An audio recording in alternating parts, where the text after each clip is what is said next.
पूर्णिमा शिव महापुराण की कथा है।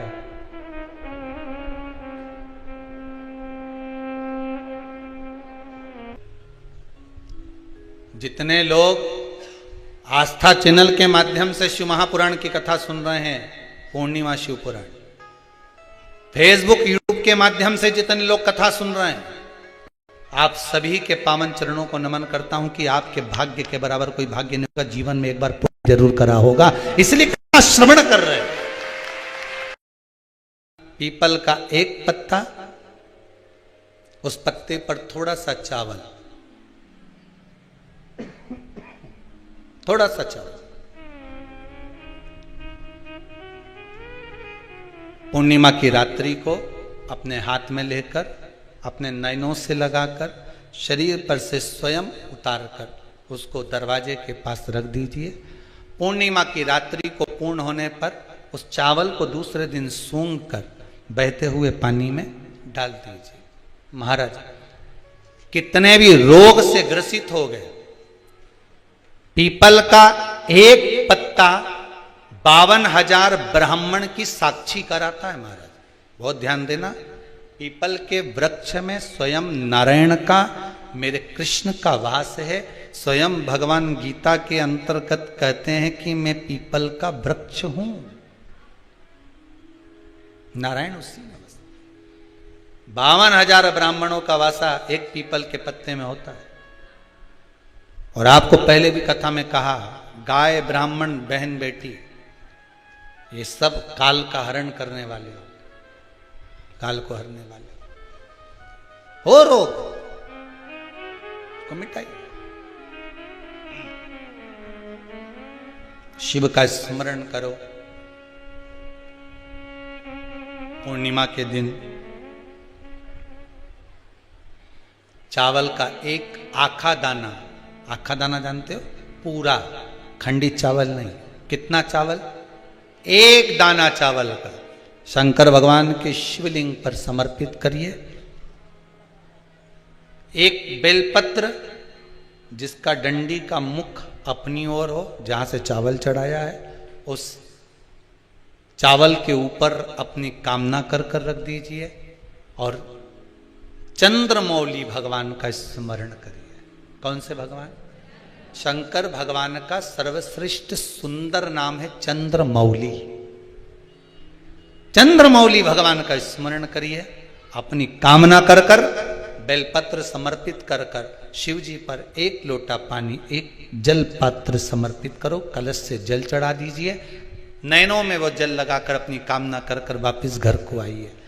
अगली पूर्णिमा आएगी, जो कामना करी है मेरा चंद्रमौली भोलेनाथ उसे पूर्ण कर ही देगा। शिव उपासना के लिए जितनी 12 महीने में पूर्णिमा पड़ती है, एक एक पूर्णिमा का व्याख्यान वर्णन करेंगे। आज तो कथा का महत्तम दिवस है, पहला दिवस है, तो हम उसको महत्व समझें कि पूर्णिमा का महत्व क्या है। हम उसका महत्व समझें कि शंकर और चंद्र का रिश्ता क्या है, संबंध क्या है।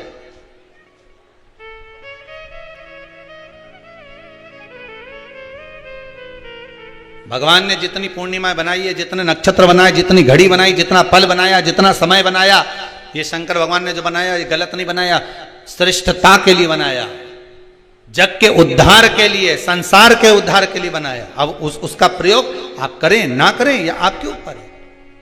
आप उसका प्रयोग कर रहे हैं ना कर रहे हैं, आपके ऊपर, पर जो बनाया है मेरे भगवान। ये जितनी पूर्णिमा के व्रत हैं, जितने 12 महीने जो पूर्णिमा पड़ती है, पूनम पड़ती है, ये भले दुनिया के लोग कहते हैं कि ये भगवान राधा और कृष्ण से संबंध रखते हैं, सीता राम जी से संबंध रखते हैं, राम और कृष्ण से संबंध रखते हैं, पर इनका यदि सही संबंध समझा जाए, इनके सही संबंध का यदि स्मरण करा जाए, इनके सही संबंधों का यदि वर्णन किया जाए, तो शिव और चंद्रमा के जो मिलन का केंद्र बिंदु है वही पूर्णिमा है। आगे अपन 12 महीने की जो पूर्णिमा की कथा है उसको श्रवण करेंगे।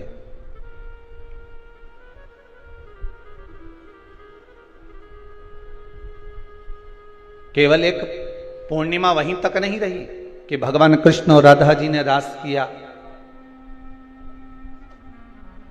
भगवान कृष्ण और राधा जी रास कर रहे हैं, केवल पूर्णिमा वहीं तक सीमित नहीं रही, केवल वहीं तक उसकी सीमितता नहीं है महाराज। सबसे सुंदर संबंध इस संसार में अगर किसी का है तो समुद्र और चंद्र का है।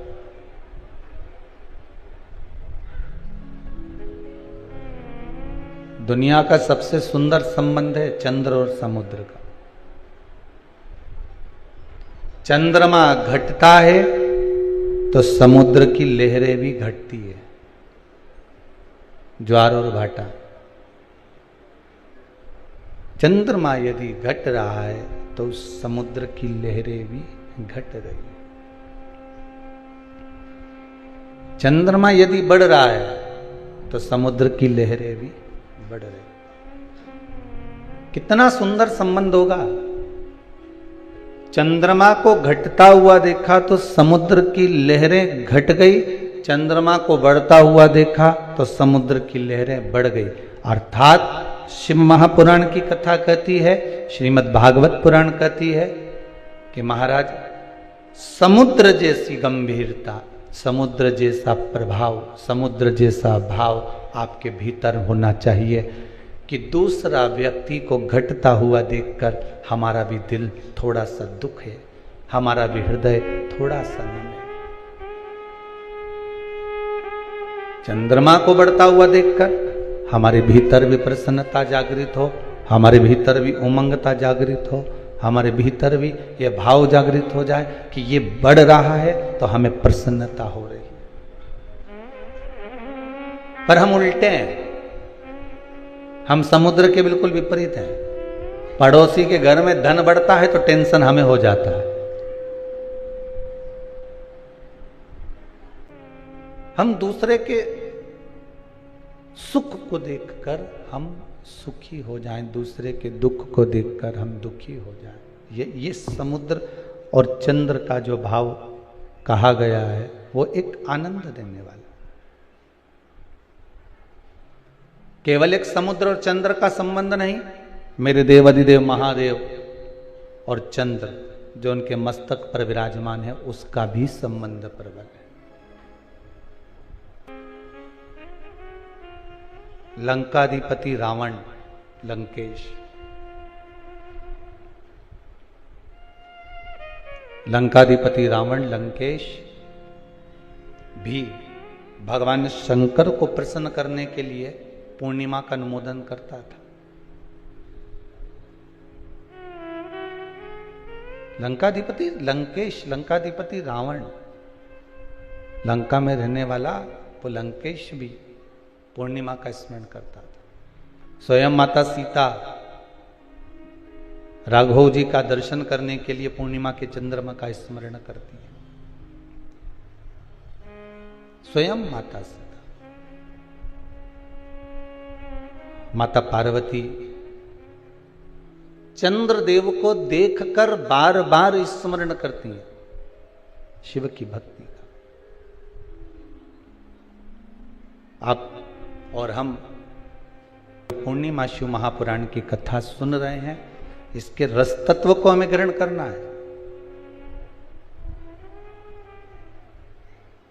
और उस रस तत्व को ग्रहण कर कर अपने जीवन को सार्थक बनाना। भगवान शिव की कथा के करुणा सागर, त्रिकालदर्शी, कैलाशी, अविनाशी शिव कर। जब ओघड़दानी त्रिकालदर्शी, कैलाशी, अविनाशी शिव की कथा कर, भगवान शंकर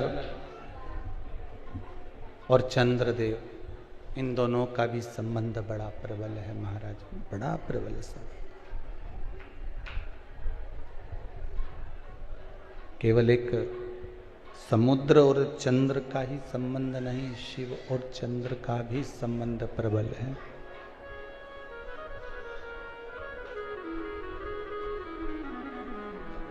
एक बात ध्यान रखिए, समुद्र का सबसे बड़ा गुण यही है कि वो घटते हुए चंद्र को देखकर दुखी होता है और बढ़ते हुए चंद्र को देखकर प्रसन्न होता है।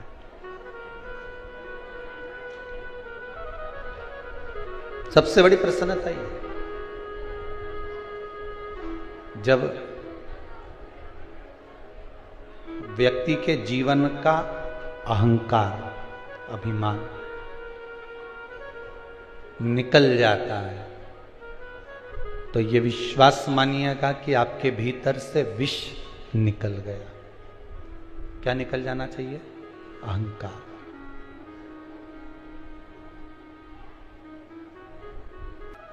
कोई कह रहा था रावण दुराचारी था, ठीक है, पापी था, ठीक है,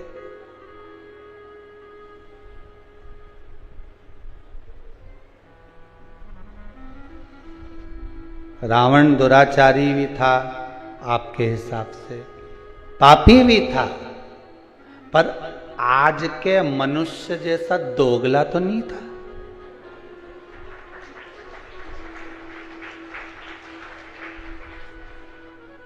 वो पापी था अपनी जगह पर, वो दुराचारी था अपनी जगह पर दोगला नहीं था। आज के जमाने में तो मालूम ही नहीं पड़ता, रावण के 10 मुंह थे वो तो दिखते थे। आज के जमाने में व्यक्ति के कितने मुंह है नजर ही नहीं आते, वो दिखते ही।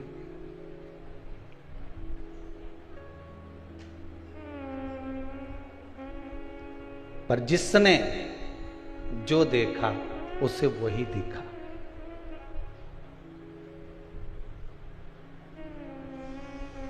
रावण ने माता सीता का तो स्पर्श भी नहीं करा जब तक लंका में मां जानकी रही, पर आज तक भी अगर पुतला जलता है तो वो रावण का ही जलता है। पुतला सही मायने में जलना था तो दुर्योधन और दुशासन का जलना था, जिसने तो चीर खींच दिया था।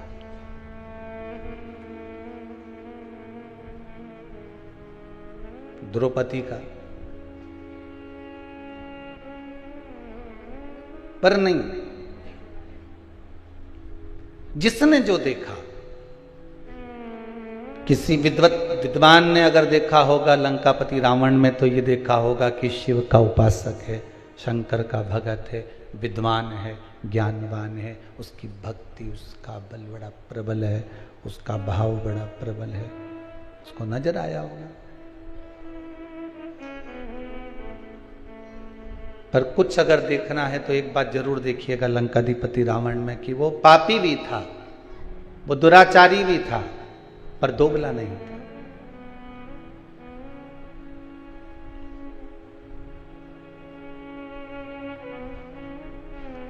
जो किया, राम जी सम्मुख में है रावण के, और कितना सुंदर बात है महाराज जी।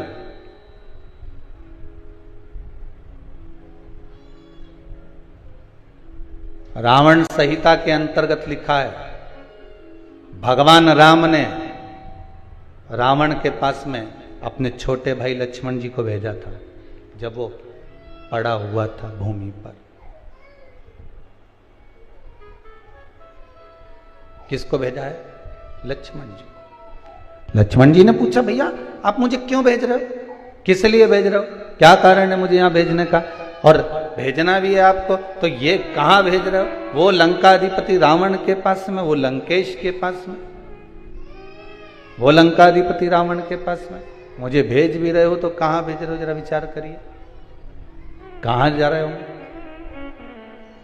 राम जी ने कहा, सुन लक्ष्मण, तुझे मैं जो भेज रहा हूं, तुझे जो मैं प्रदान कर रहा हूं, भेज रहा हूं, वो एक द्रोही रावण के पास नहीं भेज रहा हूं,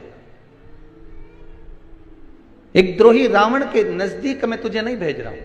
मेरे राम कहते हैं, लक्ष्मण मैं आपको भेज रहा हूं तो एक विद्वान,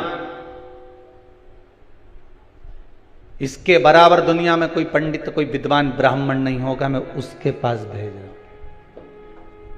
तो भेजने का कारण क्या है, मुझे क्यों भेजा जा रहा है? तो लंकाधिपति रावण ने लक्ष्मण को जो ज्ञान दिया, रावण संहिता के अनुसार आप कभी पढ़ेंगे तो उसमें स्मरण आएगा। आप मुझे क्यों भेज रहे हो? मेरे राम कहते हैं कि जाओ लक्ष्मण, एक बार विद्वान इस लंकाधिपति रावण के चरणों में जाकर पूछो जरा कि क्या चाहता है, उसकी इच्छा क्या है।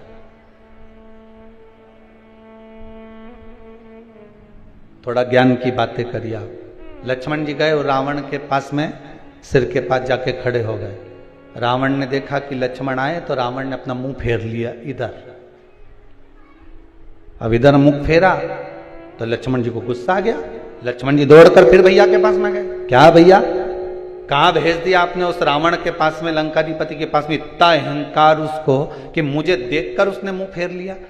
तो राम जी ने कहा, लक्ष्मण एक बात बता, गुरु जी के पास ज्ञान लेने जाते हैं तो उसके चरणों में बैठते हैं क्योंकि सिर पे बैठते हैं?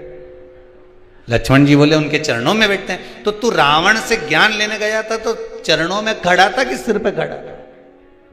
लक्ष्मण बोले मैं सिर के पास खड़ा था। राम जी बोले अब चरणों में जाके खड़े हो, जाओ चरणों में जाओ।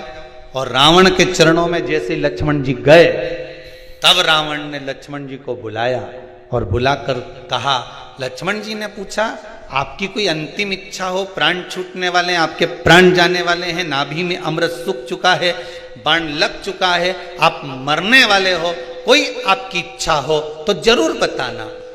रावण मरते मरते भी एक सत्कर्म करते हुए चले गया। शायद दुनिया के लोग उसका वर्णन करें चाहे नहीं करें, पर पूर्णिमा शिव महापुराण की कथा आज ये अवस्थी परिवार भोपाल सरगुप्ता परिवार छत्तीसगढ़ से करा रहा है। तो इस प्रसंग को अपने जीवन में उतार कर रखना कि मरते मरते रावण एक सत्कर्म कर कर चला गया और लक्ष्मण जी से कहकर चले गया कि हे लखनलाल, मेरे राघव जी से विनती करना, मेरे राम जी से विनती करना कि मेरे जितने राक्षस मरे ये तो मेरे राम जी और लखनलाल जी और उनकी सेना के द्वारा मरे हैं। जो राम की सेना के द्वारा मरे हैं या राम के द्वारा मरे हैं या लखनलाल जी के द्वारा मरे हैं, उनके द्वारा मरे हुए मेरे सारे राक्षस तो उनके हाथ से मर मर के बैकुंठ चले गए, पर इतने सारे बंदर ये हमारे हाथ से मरे हैं, इनको बैकुंठ मिलेगा क्या जो हमारे हाथ से मरे? तो लखनलाल जी आप राघव जी से विनती करना कि मेरे प्राण आज दशहरे पर छूटे हैं, पर पूर्णिमा तक इंतजार करना, मेरा अंतिम संस्कार तब करना जब ये बंदरों को भी कुछ अच्छा पद प्राप्त हो जाए, इन बंदरों को भी अच्छा पद प्राप्त हो जाए। रावण का शव पड़ा रहा, मंदोदरी बिलखती रही, रोती रही, विभीषण बात और संवाद राम जी से करते रहे, पूर्णिमा तक पड़ा रहा। तब अंत बिंदु क्या हुआ? जब पूर्णिमा का चंद्र आया तब राघव जी ने कहा, ए चंद्रदेव, आप शंकर जी के मस्तक पर विराजमान हो, कृपा करो, इन रावण के साथ वालों का उद्धार तो मेरे हाथ से मरते से ही हो गया, बस इतनी कृपा और कर दीजिए कि आपकी चंद्रमा की अमृत की बूंद इन बंदरों पर गिरा दीजिए, जिससे ये पुनः जीवित हो जाए, इनको अमृत तत्व मिल जाए। ये भक्ति का तत्व है, ये भक्ति का तत्व है। रावण के तब अंतिम संस्कार हुआ। अब सोचिए, जाते जाते भी भलाई का काम करके जा रहा है। और आज के जमाने में व्यक्ति जाते जाते भी पूरे झगड़े का काम करके जाता है। लिख के जा रहा हूं, ये मेरे शरीर को हाथ नहीं लगा, ये मुझे छुए नहीं। अरे ऐसा कहां का काम? जरा सा झगड़ा हो ही नहीं तो तुम लड़ाई में कह दो मैं तो पाँव नहीं धरूंगा तेरे यहां और तेरा मुंडा नहीं देखूंगा और मैं तेरे यहां आऊंगा नहीं। अच्छा तुम जैसे संसार के लोगों से लड़ाई करो कि तो मैं तेरे यहां आऊंगा ही नहीं, ऐसी लड़ाई एक आध दिन तुम महादेव से कर लो कि मैं तेरे यहां आऊंगा ही नहीं, तो महादेव के नहीं आएगा तो बांध के लाएंगे, पर आना तो पड़ेगा। ऐसी लड़ाई तुम कर लो भगवान से कि मर जाऊंगा पर तेरे यहां नहीं आऊंगा।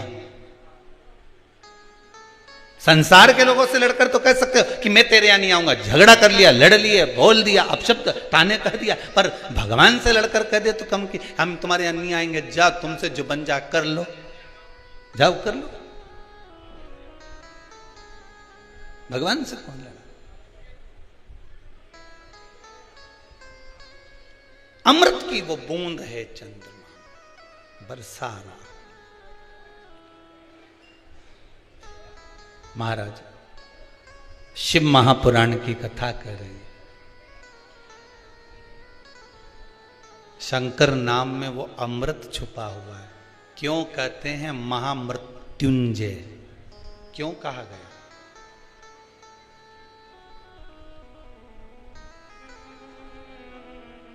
हम सार्वजनिक रूप से तो महामृत्युंजय मंत्र नहीं बोलेंगे, पर वायलिन के द्वारा, वाद्ययंत्र के द्वारा आप अपने भीतर से वेद मंत्र का स्मरण ओम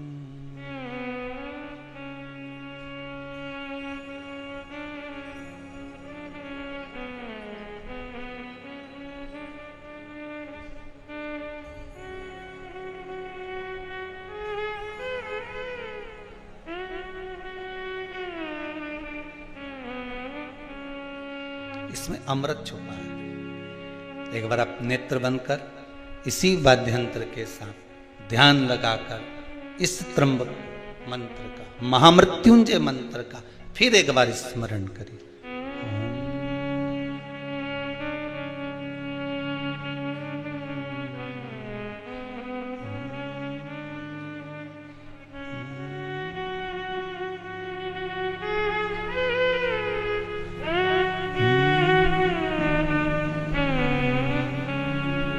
ये वो मंत्र है, शिव का अमृत तत्व इस महामृत्युंजय मंत्र के अंदर छुपा हुआ है। शिव का अमृत मंत्र। अगर किसी का एक्सीडेंट हो जाए, शुगर बीपी बढ़ गया, कोई बड़ा रोग आ गया, तो सबसे पहले आप पंडित देवता को बुलाकर, ब्राह्मण देवता को बुलाकर, अपने नगर के पुरोहित ब्राह्मण आदि जोगी सन्यासी जो भी है उनके पास में जाकर पूछोगे, गुरुदेव जरा पत्रिका देखिए, पत्रिका देखकर मेरे दादाजी का, मेरे पिताजी का, मेरी माताजी का, मेरे भाई का, बंधु का, सखा का, पति का, पत्नी का, बेटे का, पुत्र का, जरा देखकर बताओ कि इसका ग्रह क्या चल रहा है। और कह दिया इसके ग्रह तो सब ठीक है। नहीं नहीं गुरुदेव, इसको कष्ट बहुत है, बहुत कष्ट में।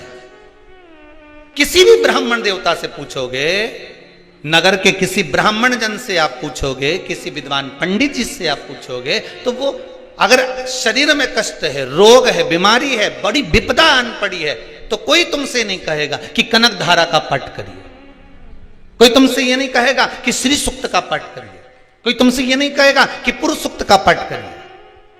अगर विपदा भरी है, रोग बड़ा है, तकलीफ बड़ी है, कष्ट बड़ा है, तो कोई तुमसे ब्राह्मण जन, विप्रजन, विद्वान पंडित जन एक बात जरूर कहेंगे कि महामृत्युंजय का अनुष्ठान करवा लीजिए। क्यों? महामृत्युंजय के उस मंत्र में क्या छुपा है? महामृत्युंजय के उस मंत्र में है क्या?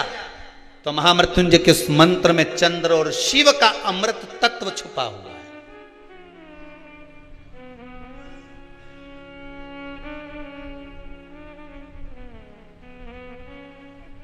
वो अमृत तत्व छुपा। श्री शिवाय नमस्तुभ्यम, ये शिव महापुराण का मूल मंत्र है। जैसे भागवत जी का मूल मंत्र है ओम नमो भगवते वासुदेवाय, रामचरितमानस का मूल मंत्र है सीताराम, श्री राम।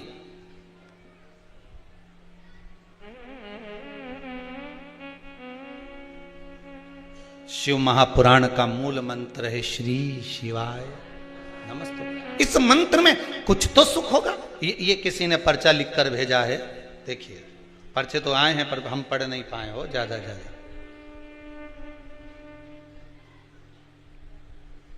कमल किशोर जी शर्मा,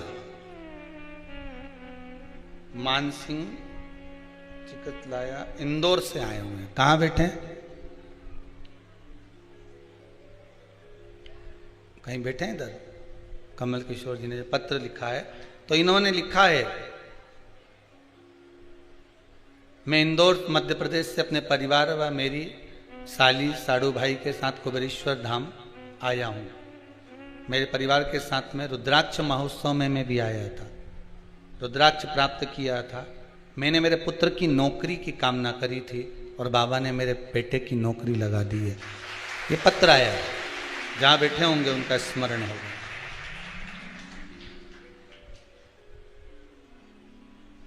इसी में एक और चीज लिखी उन्होंने कि मेरे पत्नी को भी कोरोना हो गया था 90%, पर बाबा ने खूब लाज रखी है। ये पत्र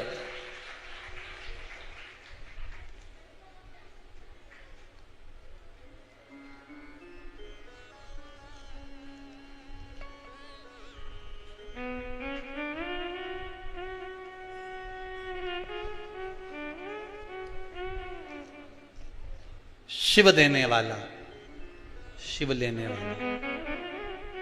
शंकर के नाम में, शिव नाम में अमृत तत्व की प्राप्ति, अमृत छुपा। आप जब फिरी रहा करो, हम तो कहेंगे कुबेरेश्वर धाम में अगर आए हो, कुबेरेश्वर धाम में अगर पहुंचे हो और बाबा की कथा सुनने के लिए आए हो, तो जितना देर आपको समय मिला करे एकांत में बैठकर, कुबेरेश्वर धाम की कंकर में शंकर है, बैठकर, नहीं आए जिस जगह पर बैठकर कथा सुन रहे हो, भोजन बनाते हुए, सोफे पर बैठकर भोजन करते हुए, क्योंकि ये समय 11 बजे से 2 बजे का समय तो खाने का भी निपटाने का भी है। तो आप जिस जगह पर हो उस जगह पर बैठकर शंकर की कथा का स्मरण करते हुए, नाम जाप करते हुए, नाम मंत्र बोलते हुए, श्री शिवाय नमस्तुभ्यम, इस मंत्र का स्मरण करते रहो, जपते। शिव मंत्र है। शिव महापुराण की कथा कह रहे हैं। लंकाधिपति लंकेश, रावण भी अहंकार था, रावण में अभिमान था, दुराचारी भी था मान सकते हैं, पापी भी था मान सकते हैं, किसने पाप कर्म करा, माता सीता का हरण करा, सब कुछ मानते हैं कि करा होगा, किया होगा, सब मानते। पर अहंकार, अभिमान, अहम व्यक्ति का जब जाता है तो व्यक्ति आप रूप निर्मल होता चलेगा। जब अहंकार जाता है तब निर्मलता जाती है। होता है कभी कभी गुल्लक, किस किस के यहाँ पर गुल्लक, बच्चे लोग जो पैसा डालते हैं, है किसी किसी के यहाँ, आप लोगों के यहाँ जितने लोग आस्था पर कथा सुन रहे हैं, एक छोटे से बच्चा, छोटा बच्चा एक गुल्लक तैयार करता है, उस गुल्लक में रुपया डालता जाता है, पैसा डालते जाता है, गुल्लक में रुपया पैसा भरते जाता है, पैसा डाल रहा है, रुपया डाल रहा है। पर विचार करिएगा, एक दिन गुल्लक को अहंकार आ जाए कि जितने रुपए डले हैं सब मेरे। बोलो सही बात है? ये गुल्लक के हैं क्या है? और एक दिन गुल्लक को अहंकार आ जाए कि जितना रुपया डाला ये सब मेरा है, इसमें जितना पैसा पड़ा सब मेरा है, और गुल्लक को अहंकार आ जाए, और एक दिन कहीं का व्यक्ति आए और छोरे ने जो गुल्लक उठाई ने उनके 2 दोचा फेंका ने पैसा सब निकल के बाहर आया। तब गुल्लक को समझ में आया कि जब तक मैं फूटी नहीं, जब तक मुझे फोड़ा नहीं, जब तक मुझे तोड़ा नहीं, जब तक मैं टूटी नहीं, तब तक ये धन मेरा था। गुल्लक को अभिमान था जब तक धन मेरा था, और जैसी टूट गई फिर समझ में आया कि ये धन मेरा नहीं था, मैं तो गुल्लक थी, इकट्ठा कर रही थी, दूसरे के लिए जोड़ रही थी, और एक दिन जिसके लिए जोड़ा उसी ने मुझे, हर जम के तो बोलो, तोड़ा। मैंने जिसके लिए जोड़ा उसी ने मुझे तोड़ा, और तोड़ा तो मैंने जिंदगी भर इसी के लिए जोड़ा था, मुझे छोड़ना पड़ेगा, देना पड़ेगा। गुल्लक की कथा नहीं, अपन सब की कथा है। जैसे गुल्लक में 5-5 रुपया, 2-2 रुपया, 10-10 रुपया, 50-50 रुपया, 100-100 रुपया, 1000-1000, 2000, ये सब जोड़ जोड़ कर जो हमने रखा गुल्लक में, उसी तरह हम गुल्लक की तरह हैं। एक छोटा सा फ्लैट है, खरीद लो, थोड़ा सा बना लो, किसके लिए? बच्चे बड़े होंगे उसमें रहेंगे। गुल्लक की तरह हम भी जोड़ना है। साड़ी मिली मायके से, नी पहनी, अच्छी थी, बेटी के लिए रख दी, और अच्छी थी, बहू को चढ़ावे में चढ़ा देंगे। रकम ले रही हूं दिवाली पर, ऐसी रकम लूं कि बहू के चढ़ावे में चढ़ जाए, ऐसी रकम लूं कि बेटी के काम में आ जाए, ऐसी रकम लूं कि छोरा पहन ले, ऐसी रकम लूं कि छोरी पहन ले। अब हम गुल्लक की तरह पैसा जोड़ रहे हैं, जोड़ रहे, जोड़ रहे, और जिसके लिए जोड़ा एक दिन उसी ने तोड़ा। जिस चीज का तुमको अहंकार होगा, जिस चीज का तुमको अभिमान होगा, सबसे पहले परमात्मा उसको खींच लेगा। काया का अहंकार करोगे तो सबसे पहले काया जाएगी। धन का अभिमान करोगे तो सबसे पहले धन जाएगा। सबसे ज्यादा अहंकार होता है इन दांतों को खाने का। सबको काट खाऊंगा, सबको चबा जाऊंगा। पूरे शरीर में सबसे पहले यही जाए, पूरे शरीर में।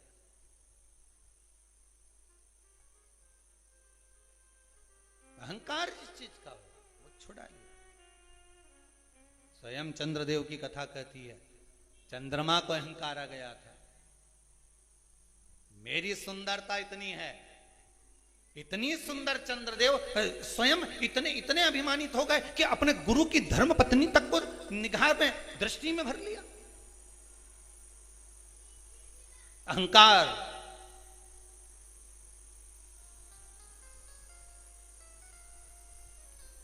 अहंकार जब आता है व्यक्ति समझ नहीं पाता है। जब अहंकार आ गया वो समझा नहीं।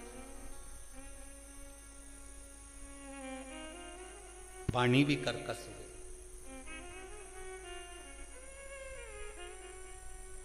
कौवा और कोयल दोनों में सबसे अच्छा कौन बोलता है? जम के तो बोलो जरा। कोयल अच्छा बोलती है, ठीक है। कौवे ने तुम्हारा कुछ बिगाड़ा क्या? अरे बोलो तो जम के। नहीं। कोयल ने तुमको रिश्वत दी क्या? तो फिर तुमने कोयल का नाम काय को लिया है? कोयल ने ना तो तुमको रिश्वत दी, कोयल ने ना तुमको कुछ एक केरी तोड़ के दी, कोयल ने ना तुमको कभी लड्डू ला के दिया, और तुमसे पूछा कि कौवा और कोयल में जोरदार कौन बोले, तो तुम तुरंत बोल दिए। जितने आस्था चैनल पे कथा सुन रहा है तुरंत बोले कोयल अच्छा बोलती है। तो कौवे ने तुम्हारा क्या बिगाड़ा था रे? वो तो बेचारा श्राद्ध में जीमने भी आए, और नहीं आए तो तुम थाली लेके काव काव करता रहा जा।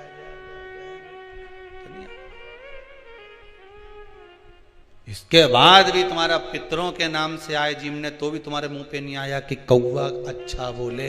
तुम्हारे मुख पे आया तो एक ही बात आई, ना कोयल अच्छा बोले। ना कोयल ने तुम्हें रिश्वत दी, ना मोती दिया, ना लड्डू दिया, ना पेड़ा दिया, ना कपड़े दिलाए, ना एक बार कभी दिवाली पे घूमने गई तुम्हारे साथ। ना वो कोयल कभी तुम्हारे को शॉपिंग मॉल में लेके गई कि कभी एक आध बार हैंडसेट दिला दिया हो, मोबाइल दिला दिया हो। इसके बाद भी तुम्हारे मुख पर नाम आया तो कोयल का आया। कौवे ने तुम्हारा कुछ बिगाड़ा? कभी कौवे ने गाली दी, अपशब्द बोला हो, कभी तुम्हारे लिए आड़ा टेढ़ा करा बोला? कभी नहीं। पर कारण केवल एक था कि कौवा बोलता बड़ा बेकार था और कोयल बोलती बड़ा मीठा थी। बस निवेदन यही है, आप किसी को धन दो मत दो, आप किसी को दौलत दो मत दो, आप किसी को संपदा दो मत दो।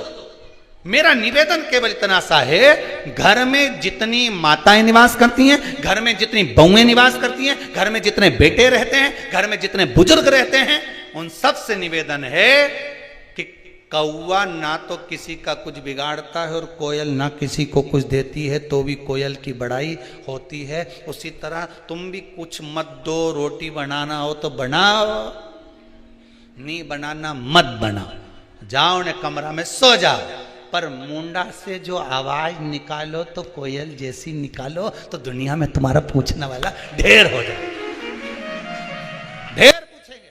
बस वाणी की प्रधानता। वाणी ऐसी बोलिए जो मन का आपा खोए, पर आज के जमाने में वाणी ऐसी बोलिए जो जम के झगड़ा होए, पर उससे मत बोलिए जो तुमसे तगड़ा। आज का जमाना बड़ा अच्छा, तो बोलो, मना नहीं, तुम करो काम, ना करो तुम्हारी मर्जी पड़े उतना करो, पर मुख से जो वाणी निकले श्रेष्ठता की निकलना होना चाहिए। जो मुख से वाणी निकले वो अच्छी निकलना होना चाहिए, श्रेष्ठतम।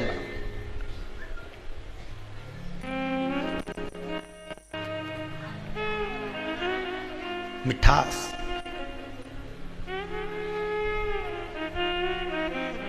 महाराज चंद्रदेव अहंकार भी आ गया था तो वाणी भी कर्कश हो गई थी, वाणी भी कर्कश हो गई थी। अहंकार आ गया तो वाणी कर्कश हो गई। और कैसी कर्कश हुई कि चंद्रदेव ने कह दिया मुख से कि मेरी जो सुंदरता है वो बड़ी प्रबल है। बस इतना कहना था। रोहिणी उनकी ओर आसक्त हो गई, सारी रानियां दुखी हो गई। ससुर को मालूम पड़ा, ससुर ने श्राप दे दिया, चंद्र मैं तुम्हें श्राप, तुम्हारी काया गलने लगे, गिरने लगे, वो काया का रोग तुमको होगा। बस कारण यही शिव महापुराण की कथा कहती है, जिस चीज का तुम्हारे को अहंकार होगा, जिस चीज का तुमको अभिमान होगा, सबसे पहले वही जाए, वही।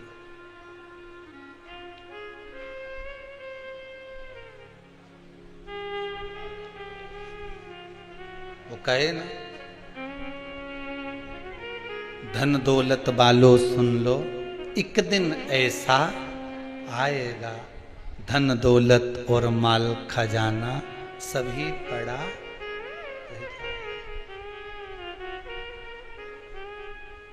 सुंदर काया माटी होगी, चर्चा होगी गली गली, ले लो रे कोई राम का प्यारा, शोर मचाऊं गली गली, शोर मचाऊं।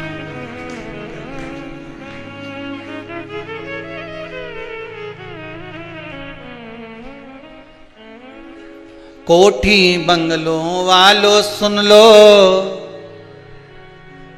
एक दिन ऐसा आएगा।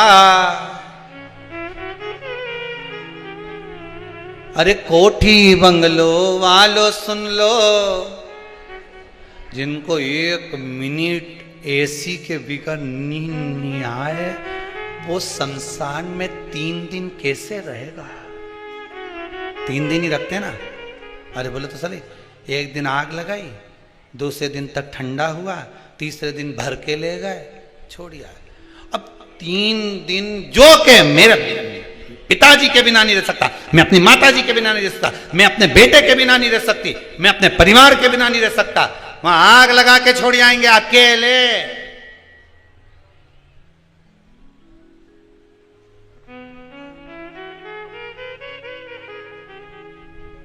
हमारा तो निवेदन है, जो जिसको ज्यादा लगे ना कि मैं बिना एसी के नहीं रह सकता, मैं तो कहीं पे भी जाता हूं तो एसी का कमरा चाहिए, एसी का कमरा, उनसे निवेदन है शमशान में जाने से पहले एक एसी लगवा जाना।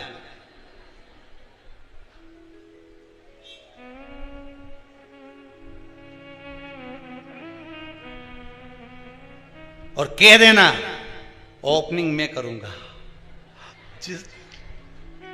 लिख के जाऊंगी, वसीयत में लिखो, बिना एसी के कमरे के में नहीं रह सकता। तो शमशान में बिना एसी के कैसे? तो एसी लगवाओ, बेटो से कहते शमशान में एसी लगवा। तो शमशान में कहां लगवाऊं? जहां मुर्दा जले। ओपनिंग कौन करेगा? जिस दिन मैं आऊंगा सोऊंगा, 3 दिन में ओपनिंग, बस तू तो लगवा। अरे कोठी बंगलो वालों सुन लो, एक दिन ऐसा,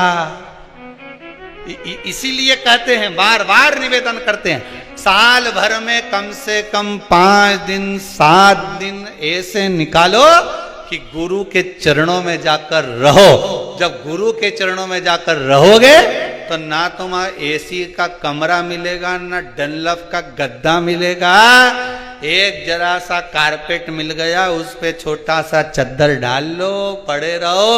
वहीं पे जाकर अहंकार टूटता है, केवल गुरु के दरवाजे पर। कहीं अहंकार टूटेगा तो वहीं टूटेगा, पड़े रहे 7 दिन 8 दिन गुरु के चरणों में जाकर, भगवान के चरणों में जाकर, किसी तीर्थ में जाकर, वहां अहंकार को तोड़ कर रहना, अहंकार के साथ। चंद्र को अहंकार था, काया का काया बेकार हो गई, ऐसी गई काया, टपकने लगी, टपक रही, रोने लगा चंद्रदेव। क्या करूं मैं, करूं क्या? देव ऋषि नारद मिले, नारद भी गुरु हैं, गुरु ने बता दिया, और गुरु होता ही ऐसा है, मार्ग बता दिया।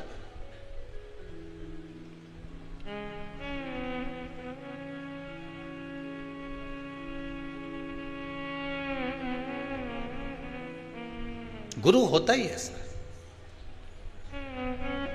एक व्यक्ति कभी भगवान का भजन नहीं करता था, कभी नहीं, जीवन में कभी उसने सत्कर्म नहीं करा, भजन नहीं करा, पाप ही पाप करा। एक दिन उसकी मां ने कहा, क्या बेटा तू दिन भर पाप करता रहता, गलत काम करते रहता है?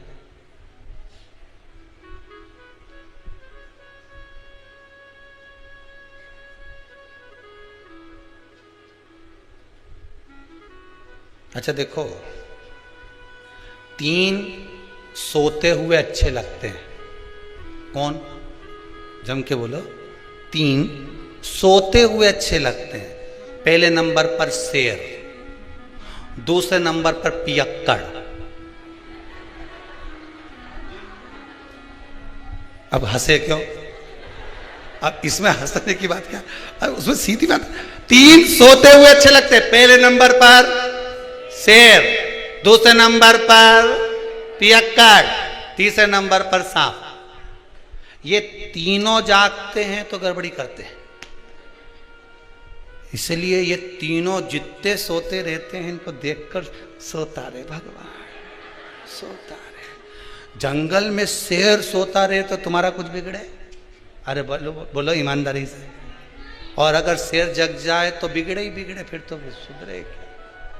और दूसरे नंबर पर पियक्कड़ सोता रहे, तब तक भगवान इसको थोड़ा सुना देगा।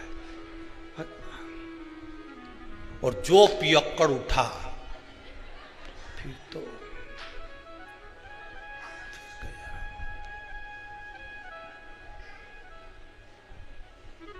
और तीसरे नंबर पर सांप सोता हुआ अच्छा लगता है। कोटर में भरा रहे, एक छिद्र में पड़ा रहे, सोया रहे, अच्छा है। और सांप जब जग जाए तो बिना पुंगी के भी पुंगी बच जाए। 3 सोते हुए ये जगे, इनने गड़बड़ी करी, ये गड़बड़ करेंगे, इनको सौन दो। अभिमान जब आया, काया तो एक कहा वो पाप कर्म में लिप्त था। माँ ने कहा बेटा कभी पुण्य भी कर लिया कर। कोई पुण्य नहीं करूंगा, मेरे को करना ही नहीं कोई पुण्य, मैं तो पाप ही करूंगा। एक दिन माँ उसको कहीं ले गई गुरुजी के दरवाजे पर, और उसने जाकर गुरुजी के दरवाजे पर भी खूब पाप कर्म करा। किसी को गाली दे, किसी को अपशब्द कहे, किसी को ताने दे, पूरे मोहल्ले का कचरा ला के गुरुजी के आश्रम में डाल दे। गुरुजी भी बड़े परेशान, कहाँ से लिया है इसको। फिर भी गुरुजी बोले ठीक है। अब वो जाने लगा। जाते जाते गुरुजी ने बहुत सारी बात एक दिन उसको लकड़ी तोड़ते समय कह दी। तोड़ते तोड़ते लकड़ियों को उतारते उतारते गुरुजी ने उसको बहुत सारी बातें कही। तो गुरुजी ने उससे पूछा, मैंने जो कहा तूने सुना? तो वो पापी जो जीव था वो बोला, काय को सुनूं, मैं मेरी मां को कह के आया था, एक शब्द नहीं सुनूंगा तुम्हारा। गुरुजी ने कहा नहीं सुना? नहीं सुना। अरे नहीं सुना तो क्या हुआ, परंतु अब तो सुन ले। क्या? कल शाम को 4 बजे तू मर जाए।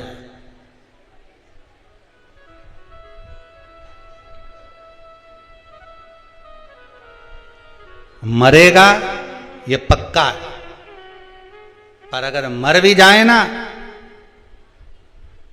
परमात्मा के सामने भी पहुंच जाए तो परमात्मा से कह देना जो लेने आए उसे एक ही बात कहना। वो पूछेंगे तेरे से कि पहले पुण्य भोगेगा कि पाप भोगेगा, तो कह देना पाप भोगूंगा और पुण्य को मुझे मेरी आंखों से देखना। बस इतना कहना और कुछ मत कहना, जा।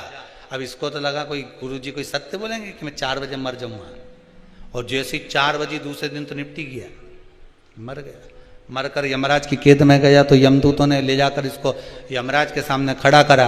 यमराज ने कहा बता पुण्य भोगेगा कि पाप भोगेगा? तो क्या पाप तो भोगूंगा पर पुण्य अपनी आंखों से देखूंगा। तो दोनों में से पहले क्या करना चाहता है? तो उसने कहा पाप भोग लेता हूं और पुण्य अपनी आंखों से देख लेता हूं, बस बता दो।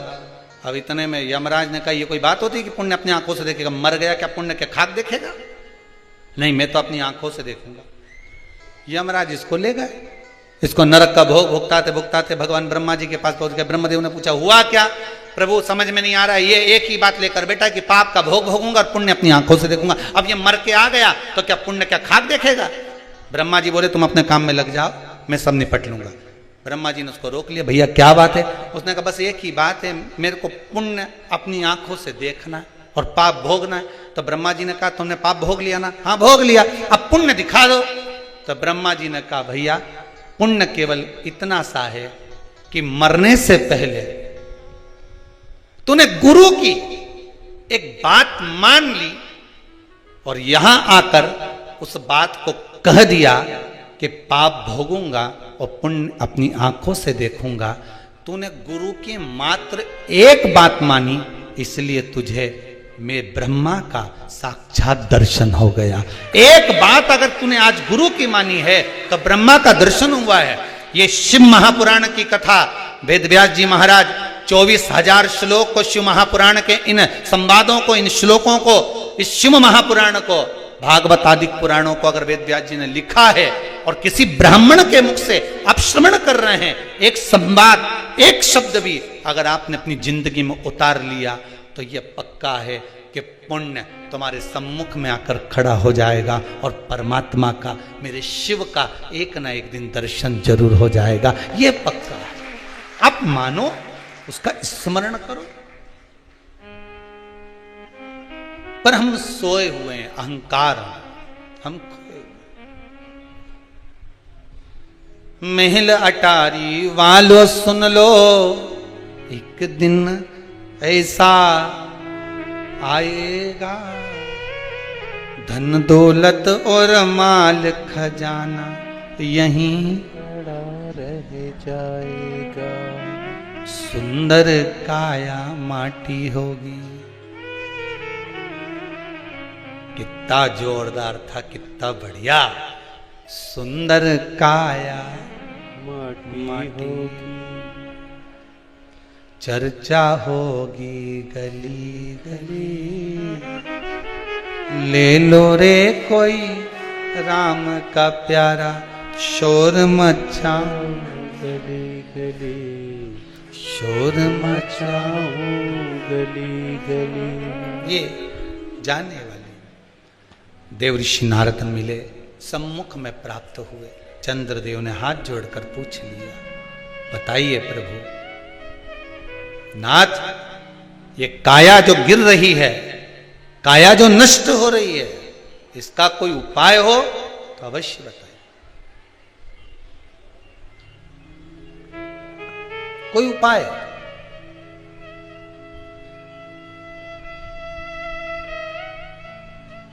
एक बात ध्यान रखिएगा, यदि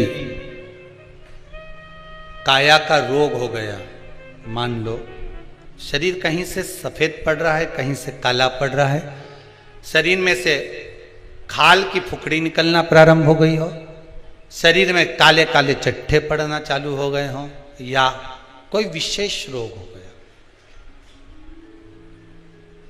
कोई विशेष। एक सुंदर बात लिखी है इस पत्र में।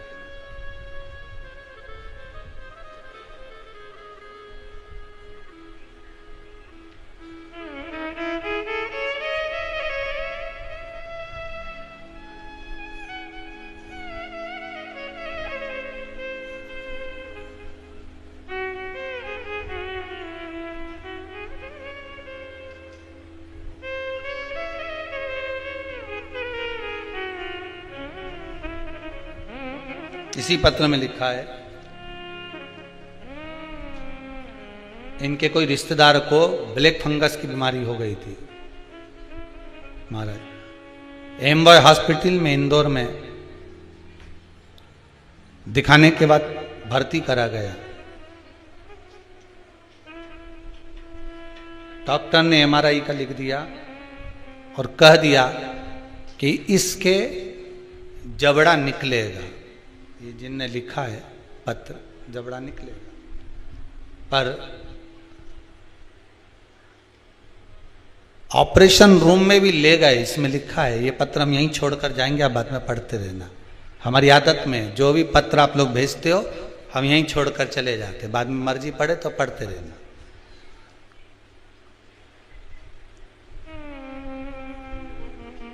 डॉक्टर ऑपरेशन रूम में ले गए और ले जाने के बाद बाहर जो बैठे थे उन्होंने श्री शिवाय नमस्तुभ्यम का जाप करना प्रारंभ करा, शिव पुराण पर विश्वास रखा। डॉक्टर बाहर आकर बोलता है कि जो पस भरा था हमने वो निकाल दिया, जबड़ा निकालने की जरूरत नहीं है और श्रेष्ठ है। यही शिव है, शंकर है ही है। अकाल मृत्यु वो मरे जो काम करे चंडाल का, काल उसका क्या बिगाड़े जो भक्त हो महाकाल का। शरीर में रोग है, बीमारी है, काया बेकार हो रही है, तो सीधी सीधी बात शिव महापुराण की कथा कहती है। सुंदर आनंद में श्रवण कर कर आप अपने जीवन को, ये पूर्णिमा शिव महापुराण की कथा कहती है। शिव देने चंद्रमा ने देवऋषि नारद के चरण को पकड़ लिया। नारद जी बोले क्या हो गया? बस मेरा अहंकार था, इतना अहंकार मुझे काया का था कि मुझे काया के अभिमान में मैं अपने गुरु की धर्म पत्नी को भी अपशब्द कह गया, उसको भी मैंने गलत दृष्टि से देख लिया। जब व्यक्ति को धन का अभिमान आता है, अहंकार काया का हो, धन का हो, वैभव का हो, सत्ता का हो, जिस चीज का व्यक्ति अभिमान करता है उसमें सब कुछ भूल जाता है कि ये मेरी माता है, कि ये मेरे पिता है, ये मेरे भाई हैं कि मेरे बंधु हैं, कि मेरे सखा हैं।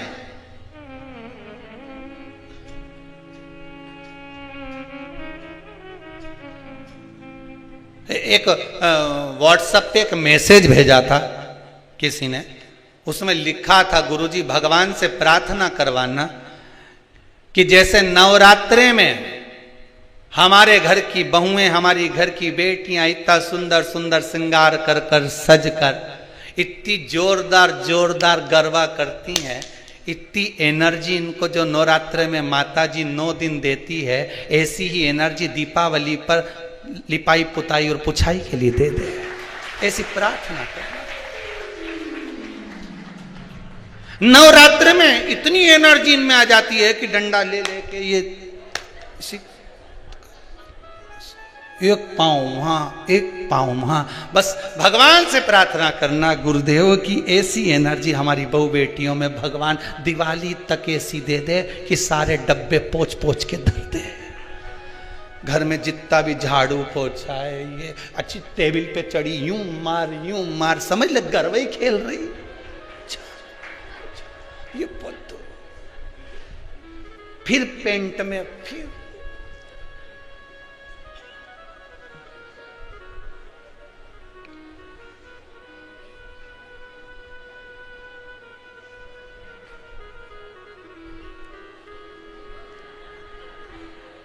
अब वो एनर्जी ना जाने कहां चली जाती है। 9 दिन के बाद अगर सास कह दे कि बेटी उधर से झाड़ू लगाती लगाती लिया और सारे रसोई घर के डब्बों को निकाल के धो के पोंछ ले, उतने में तो 4 दिन से तो मेरी कमर ही दुख रही है, एनर्जी खत्म। वो बल समाप्त। शिव कथा कह रही है अहंकार ना करिए। अहंकार में 3 गए धन वैभव और वंश, ना मानो तो देख लो रावण कौरव कंस। ये तीनों अहंकार में चले गए। आपका अभिमान, आपका अहंकार आपको परमात्मा से दूर कर देता, भगवान से। अच्छा एक बात बताइए कि कई लोग कहते हैं कि कई तुम जहां जहां जाते हो ना, ऐसे वो जिनके शरीर में ऐसे ऐसे लोग घूमते हैं और घूमने के बाद कहते हैं कि तेरी कुल देवी तुझसे रूठ गई, कहते हैं ना, तेरे से तेरा ये देवता रूठ गया, वो देवता रूठ गया, परमात्मा रूठ गए। तो आप कैसे पहचानोगे कि भगवान आपसे रूठ गया? आप कैसे जान सकते हो कि भगवान आपसे रूठ गया? हमने देवी जी को धोख नहीं लगाई तो देवी जी नाराज हो गई, हमने पिताजी को धोख नहीं लगाई तो पिताजी नाराज हो गए, हमने वो देवता के ये नहीं करा तो वो नाराज हो गए। आपको कैसे मालूम पड़ेगा कि देवता नाराज होते हैं? देवता नाराज होते हैं। याद रखना, संसार में देवता अगर नाराज होते हैं तो कभी किसी का अहित नहीं करते। बहुत ध्यान देना इस बात पर, कभी अहित नहीं करेंगे देवता अगर नाराज होंगे। देवता नाराज होते हैं तो किसी का भोजन पानी बंद नहीं कर देते। देवता नाराज होते हैं तो किसी का खाना पीना बंद नहीं करवा देते। देवता अगर नाराज हुए हैं और आपको मालूम करना है कि देवता मुझसे नाराज हैं, तो कैसे मालूम करोगे? तो केवल एक काम करिएगा, अगर देवता नाराज होते हैं तो सबसे पहले आपकी पूजन पाठ छुड़वा देते हैं। क्या छुड़वाएंगे? रोज मंदिर जाती है, रोज माला उठाकर जाप करती है, रोज गीता जी का पाठ करती है, रोज दिया लगाने जाती है। 4 दिन 5 दिन 6 दिन 10 दिन अगर आप दिया लगाने नहीं गए, मंदिर नहीं गए, पूजन नहीं करी, तो समझ लेना कि देवता मुझसे नाराज हैं, इसलिए मेरा मुंह नहीं देखना, मुझसे नाराज।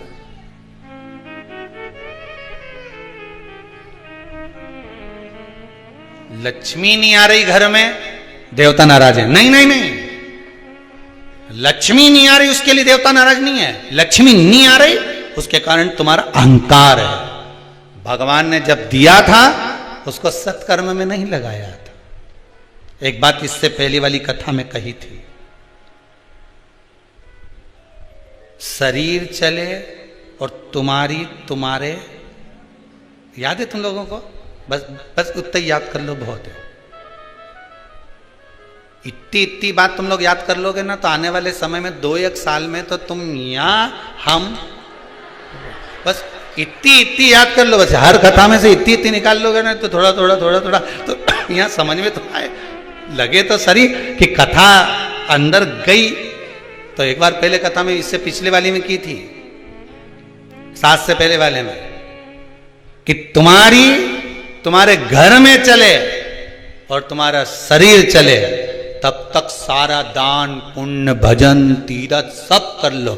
और क्योंकि तुम्हारी घर में चलेगी तभी तुम दान कर सकोगे, सत्कर्म कर सकोगे, भजन कर सकोगे, शरीर सही होगा तो तीरथ कर सकोगे। अब शरीर ही साथ नहीं दे और घर में तुम्हारी नहीं चले तो कोई तीरथ होए कि दान होए?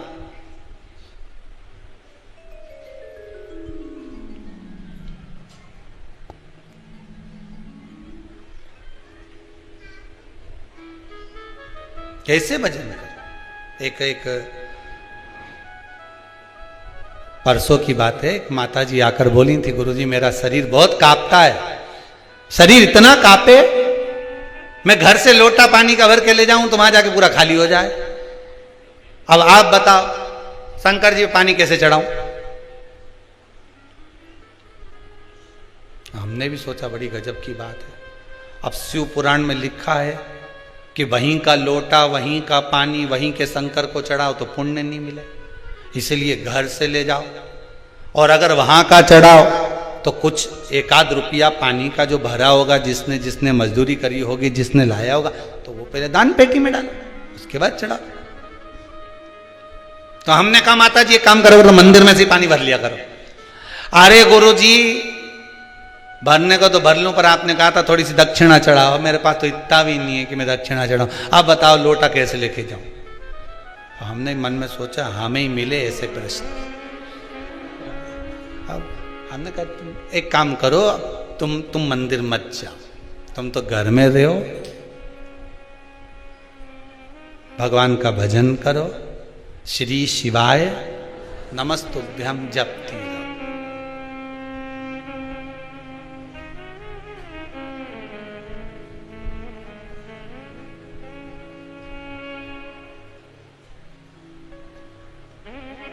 अच्छा अच्छे अच्छे को देखा,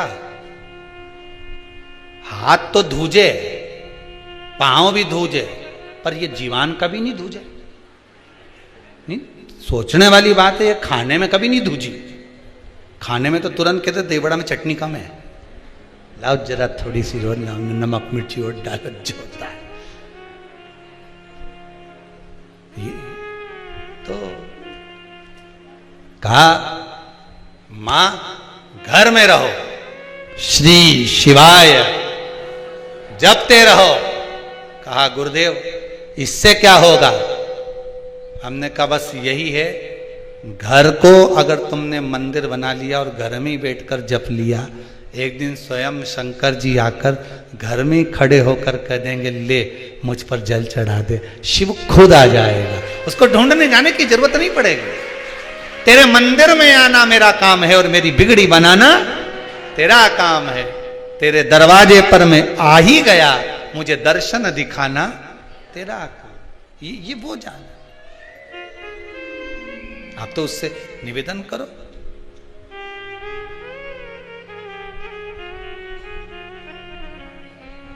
बस चंद्रदेव ने नारद जी से निवेदन करा, देवर्षि नारद मेरी काया बेकार हो गई है, कृपा कर दो।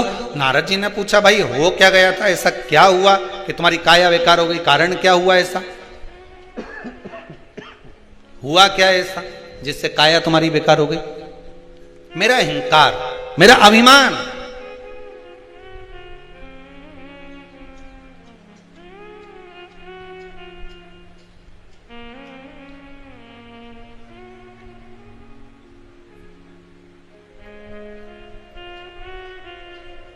पूरे मोबाइल में तुम्हारे फोटो हैं, तुम्हारे मोबाइल में, कहीं मुस्कुराते हुए, कहीं आंख निकालते हुए, कहीं 2 चोटी का, कहीं 1 चोटी का, कहीं बेंदा का, कहीं नथनी का, कहीं मुस्कुराए, कहीं कुछ करे, कहीं कुछ करे, इतना फोटो तुम्हारे मोबाइल में है। कभी तुमने विचार करा कि बताओ मेरे कितना सुंदर ने यूं फोटो लेने, यूं फोटो लेने, यूं ले? कभी कभी जैसे तुमने विचार करा कि इस मोबाइल में मेरे फोटो भरे हुए हैं और अलग अलग स्टाइल के भरे हुए हैं, कभी कभी तुमने विचार करा कि मैं एक दिन माला लेकर बैठ जाऊं और जैसे मैंने फोटो, जितने मोबाइल में मेरे फोटो हैं उतने ही माला आज मैं जप के बताऊंगी, श्री शिवाय नमस्तुभ्यम, श्री शिवाय नमस्तुभ्यम, श्री शिवाय नमस्तुभ्यम। फोटो तो बढ़ रहा है, फोटो तो बढ़ रहा है, पर भजन बढ़ रहा है क्या? स्मरण बढ़ रहा है क्या? अब लालसा तो आपकी इतनी, ललकता इतनी है, इतना मन में भरा हुआ है कि भगवान कैसे भी कृपा करे।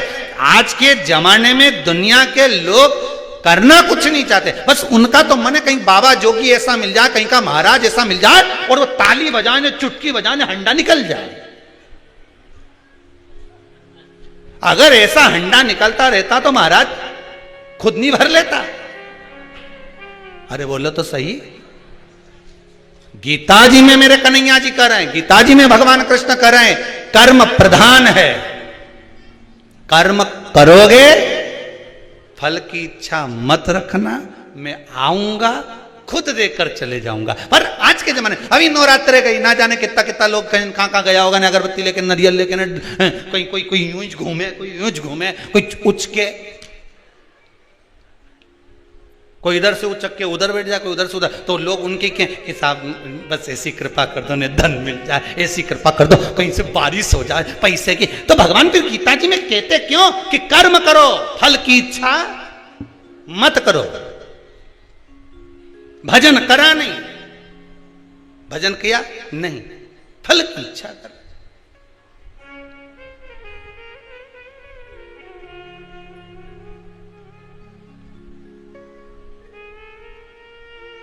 कितना विश्वास इस गुप्ता परिवार में, अवस्थी परिवार गुप्ता परिवार कथा करा रहा है। ये गुप्ता परिवार में छत्तीसगढ़ से ये कथा करवाने के लिए आई हैं माता जी और उनके साथ, तो कितना विश्वास होगा इनका।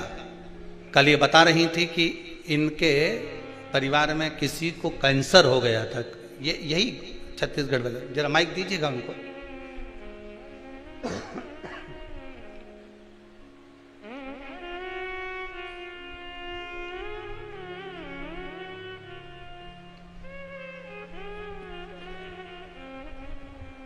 नमस्कार। प्रणाम। ये छत्तीसगढ़ से आई हैं और इनके शरीर की अगर हालत आप देख लेंगे तो यहाँ से हॉल का गेट तक जाने में कम से कम 10 मिनट लग जाएं। शरीर पर पूरे पे बाबा ने बचाया है, वो तो लकवा लगा हुआ है। और इतनी हालत शरीर की, जरा मैं कहूँगा जी जी आप 2 मिनट के लिए खड़े होंगे, पकड़ के खड़ा कर दो उनको।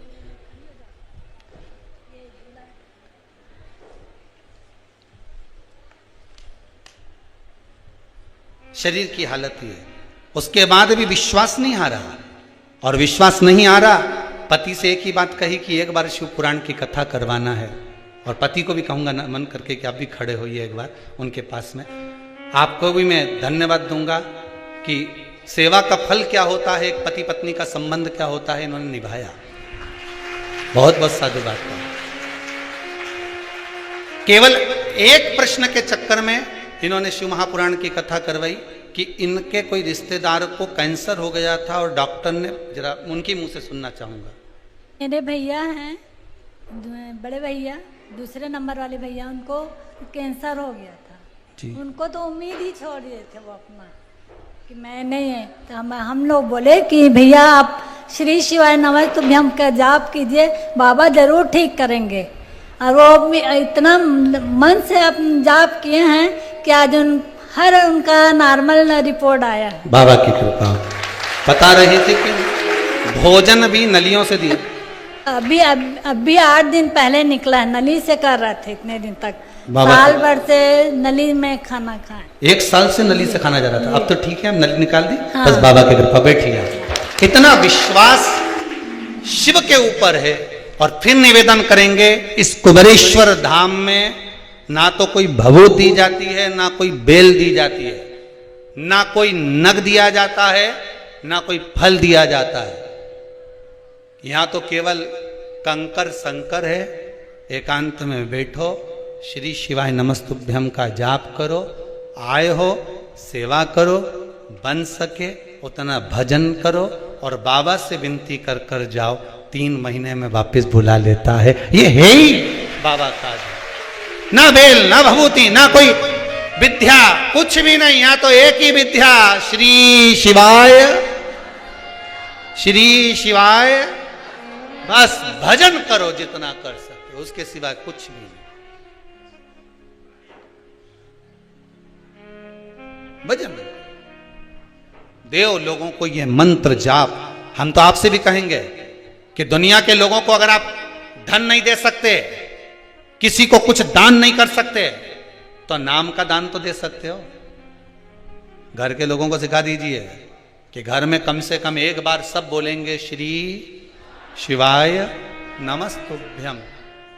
नाम जाप तो सिखा सकते हो, नाम का दान तो दे सकते हो। कितने संकटों को हरने वाले मंत्र।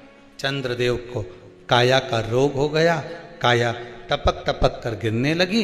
रोग देखकर आज नयनों में जल भर गया। देवऋषि नारद से कहा, आप मुझे बचा सकते हो, आप कृपा करिए, आप दया करिए, कोई सतगुरु मिले। सतगुरु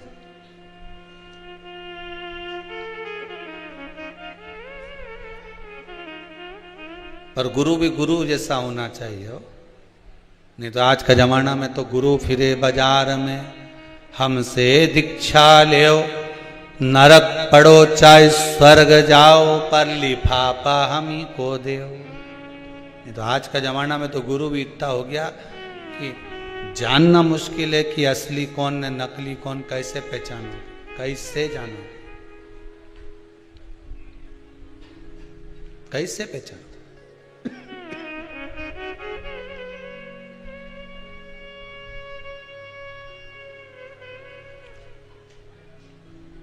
सतगुरु एक रुक्मणी जी के सम्मुख में गुरु आए थे, और रुक्मणी जी ने जाकर कह दिया, गुरुदेव मेरे द्वारकानाथ के पास जाकर एक संदेशा दे देना कि ये पत्र में जो लिख कर दे रही हूं, ये गुरु जी बस उस द्वारकाधीश के पास पहुंचा दे।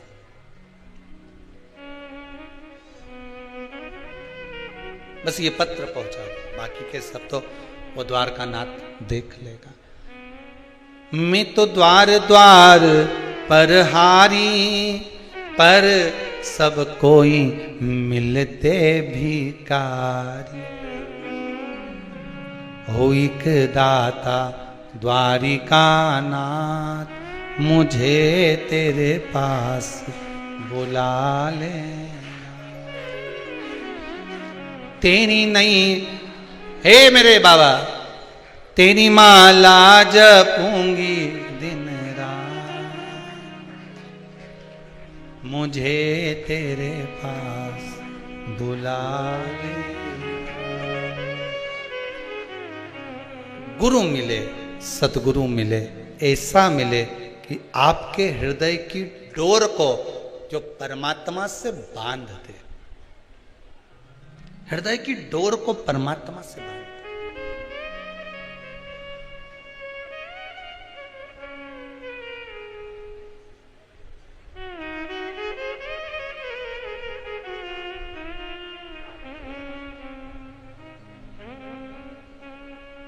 हृदय की डोर,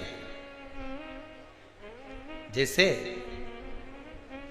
धन उलझ गया, तुमने तो कोई अच्छा सोचकर किसी को पैसा दिया,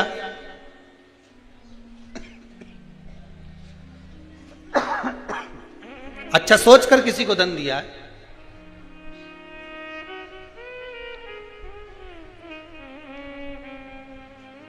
और वो धन उलझ गया, नहीं आ रहा, पैसा वापस दे ही नहीं रहा। बेलपत्री के पेड़ के नीचे, बेलपत्री के वृक्ष की दो थोड़ी सी बाहर निकली हुई छाल को देख लो, बेलपत्री के वृक्ष की छाल। उस छाल पर कच्चा जो सूत होता है, धागा होता है ना, कच्चा धागा, सफेद कच्चा सूत, उस धागे को बेलपत्री की छाल पर 7 बार घुमा लो। चारों तरफ मत घुमाना, नहीं तो चारों तरफ धागा लेके घूम जाओ। बेलपत्री का जो वृक्ष होता है, उस वृक्ष की छाल पर 7 बार घुमा लीजिए। ये केवल शरद पूर्णिमा का ही उपाय है, इसके बाद नहीं करना है, केवल एक ही दिन होगा। बेलपत्री की छाल पर उसको घुमा लीजिए 7 बार घुमाकर, जब वो जनेऊ की तरह हो जाएगा ना, उसको उतार लीजिए। बेलपत्री के वृक्ष के नीचे घी का दिया लगाइए, हाथ में उसको रख लीजिए। जिस व्यक्ति को तुमने धन दिया और वो उलझ गया, नहीं दे रहा, पैसा पहुंचा नहीं रहा है, उस छाल पर जो धागा आपने लपेटा है, श्री शिवाय नमस्तुभ्यम का स्मरण कर कर बेलपत्री के पेड़ के नीचे कुंदकेश्वर महादेव का नाम लेकर उस धागे को शंकर भगवान को छुआकर महाराज माता पार्वती के चरणों में ले जाकर छोड़ दीजिए। अब विनती कर कर छोड़ दो और निवेदन कर दो, माँ मेरी इतना धन है, इतना पैसा है, विश्वास कर कर मैंने उसको दिया था, वो नहीं दे रहा, माँ से निवेदन करो। फिर कहेंगे संसार वालों के सामने जाकर रोगे तो दुनिया के लोग हंसी उड़ाएंगे। आप किसी से कह दो मेरा 5 लाख रुपए वो लेकर भाग गया, दिया काय को, हमसे पूछा था, हमने कहा था। दुनिया के लोगों के सामने जाकर कहोगे तो हंसी उड़ाएंगे, अच्छा है लेकर भाग गया, अच्छा है डूब गया। हमें किसी के सामने नहीं रोना। द्रौपदी के 5 पुत्र जब मारे गए तो द्रौपदी किसी के सामने जाकर नहीं रोई। द्रौपदी अगर रोई तो परमात्मा के चरणों में जाकर रोई।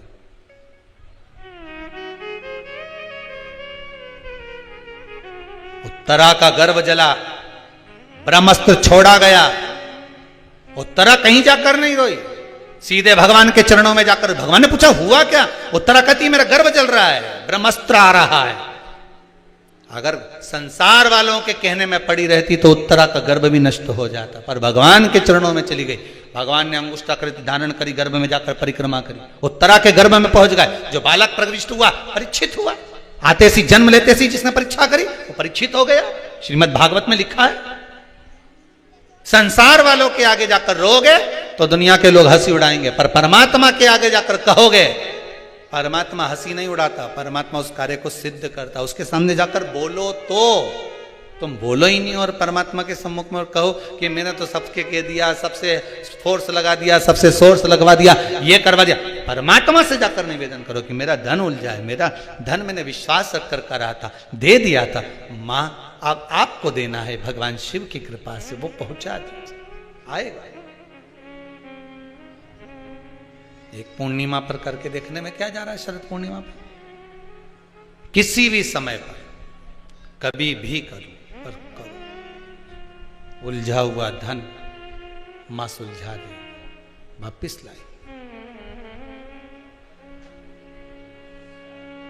उलझ गए चंद्रदेव के आंखों में अश्रु, मुझे काया का रोग हो गया, काया मेरी टपक टपक कर नीचे गिर रही है। देवऋषि नारद आप सुलझा सकते हो, कोई सदगुरु होगा सुलझाने का प्रयास करेगा, कोई सदगुरु।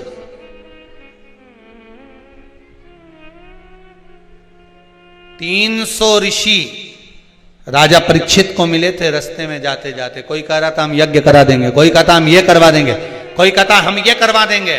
राजन तेरे पास 7 दिन है। राजा ने मन में सोचा अगर यही सब करता रहा तो भगवान कहां से मिलेगा, नहीं कराऊ।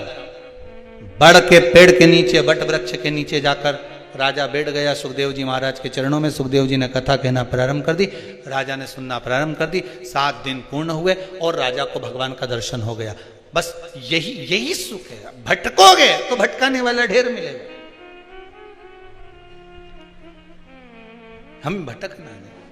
अब सौंप दिया इस जीवन का सब भार तुम्हारे हाथों, हे हार तुम्हारे और जीत तुम्हारे हाथों में। बस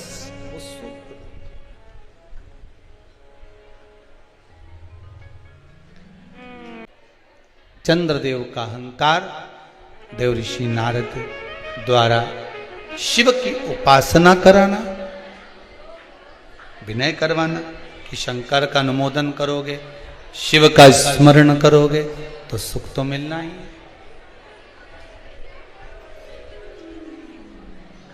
सुख अवश्य मिलेगा। महाराज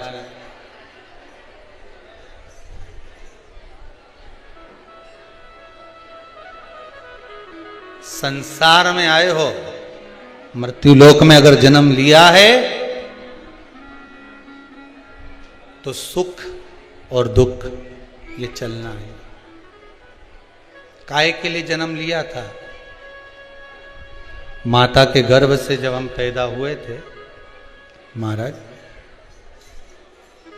तो माता के गर्भ से जन्म लेने के बाद हमारा एक ही भाव था, ये दोनों मुष्टिकाएं बंद थी।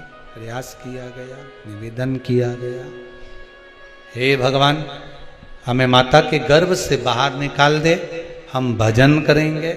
पर भजन में कोई लगा, सब भोजन में लग गए।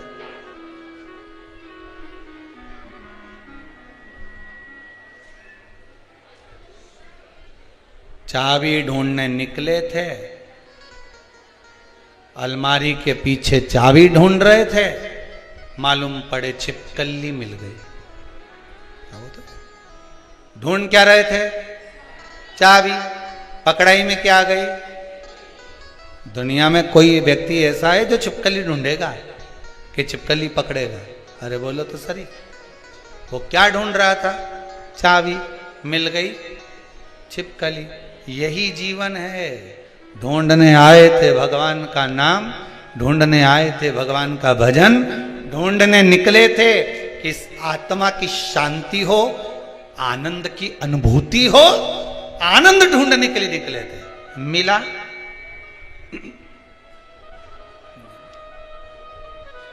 चाबी की जगह क्या हाथ लगी? छिपकली।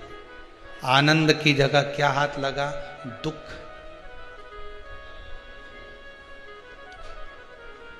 कितने बड़े बड़े संत, कितने बड़े बड़े साधु, कितने बड़े बड़े तपस्वी, कितने बड़े बड़े विद्वान, ज्ञानवान, जो विद्वत्ता में भी परिपूर्ण है, वो भी क्या ढूंढने निकले थे? संत बनकर क्या ढूंढना है? भगवान। क्या ढूंढने निकले? जम के बोलो जरा। भगवान को ढूंढने निकले, आनंद ढूंढने निकले कि मुझे परमात्मा मिलेगा। मैं अगर वन में जाकर तप करूंगा परमात्मा मिलेगा, मैं पर्वतों पर जाकर बैठ जाऊंगा परमात्मा मिलेगा, मेरे मन की शीतलता मिलेगी, मुझे आनंद की अनुभूति होगी, मुझे भगवान मिलेगा। चाबी ढूंढने निकले थे, हाथ में क्या आ गई? जम के तो बोलो, छिपकली। सुख ढूंढने निकले थे, हाथ में क्या आ गया? केवल दुख।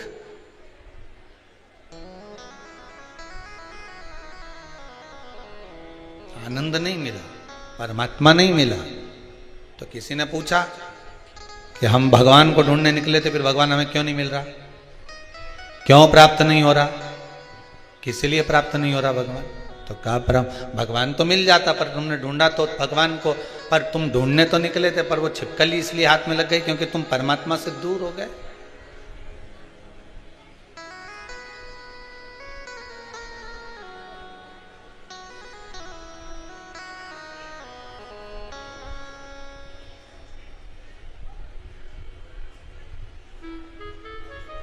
परमात्मा से दूर हो। भगवान की भक्ति में डूब कर अगर सुख का अनुभव करोगे तो वो मिलेगा। महाराज देव ऋषि नारद ने कह दिया, चंद्रदेव शंकर जी की आराधना करो। समुद्र के किनारे पर बालू रेत का शिवलिंग बनाया, बालू रेत का शिवलिंग बनाकर उसकी आराधना करें। अब देखिए कंकर में शंकर है।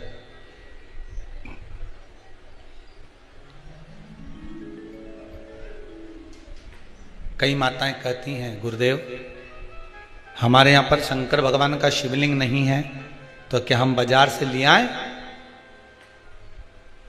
और हमारे यहाँ पर शिवलिंग है तो वो बड़ा है, तो क्या हम उसको पीपल के पेड़ के नीचे छोड़ आए?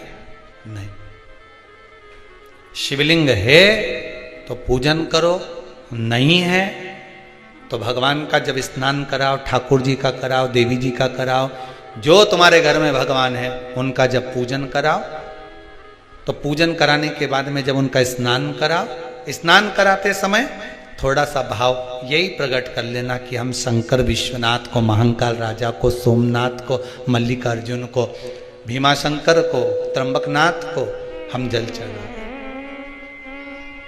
हे तो ठीक है, नी है तो देवताओं को बढ़ाने की जरूरत नहीं है। कारण क्या है? तुम तो कर लोगी सेवा, तुमसे तो सज जाएगी, पर आने वाली पीढ़ी करेगी क्या? घर में सेवा उतनी ही करना, उतनी ही रखना जितनी तुमसे बन रही हो। तुम्हारे जाने के बाद घर के बहू बेटा भगवान को डलिया में भर के वृंदावन छोड़िया, ऐसा काम मत करना। जितनी बने उतनी छोटे रूप में सेवा करोगे तो पीढ़ी दर पीढ़ी चलती रहेगी। ज्यादा सेवा को बढ़ा दिया, छूना नहीं, नहा के आओ, कपड़े बदल के आओ, ये कर आओ, जाओ जरा। जितना तुम पूजन को, सेवा को, भजन को, कीर्तन को जितना हवा बनाओगे, जितना डराओगे लोगों को, वो उतने डरेंगे, उतने डरेंगे।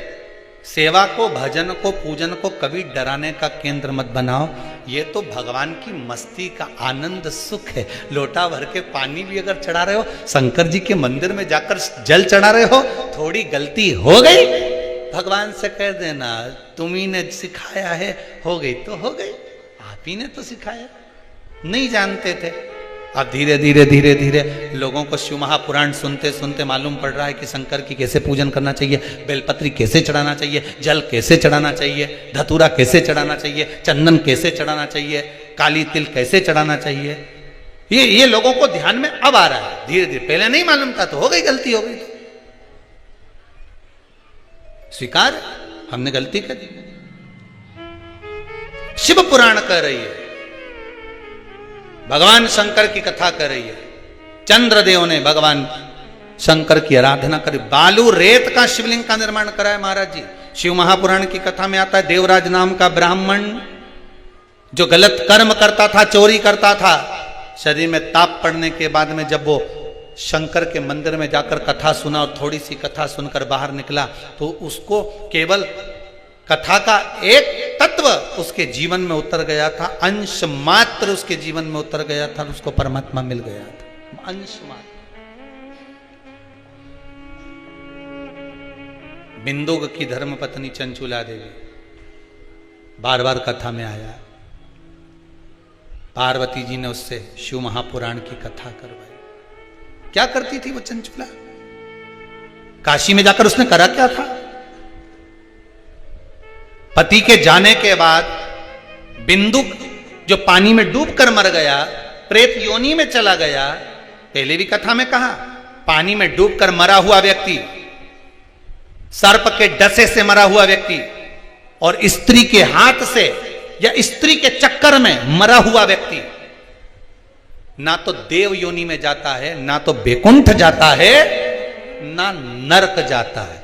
वो तो बीच का प्रेत बनकर भटकता रहता है, उसकी गति नहीं होती, उसका मोक्ष नहीं होता।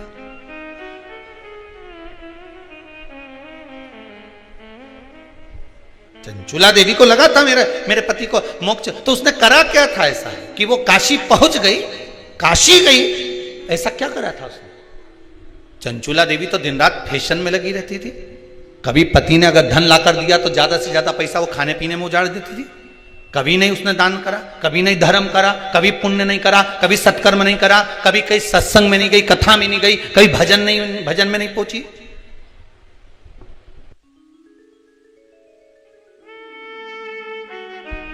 फिर उसने करा क्या?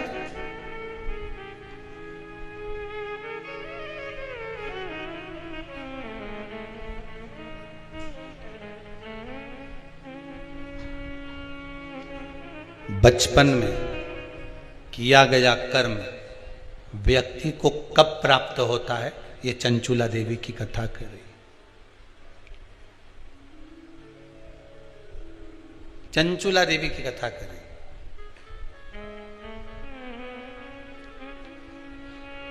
चंचुला देवी की मां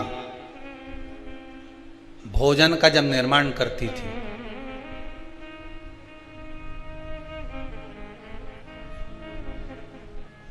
ध्यान दीजिएगा जरा, बहुत सुंदर संवाद है। शायद आप भी अपने बच्चों को इस चीज के लिए डांटते होंगे, शायद।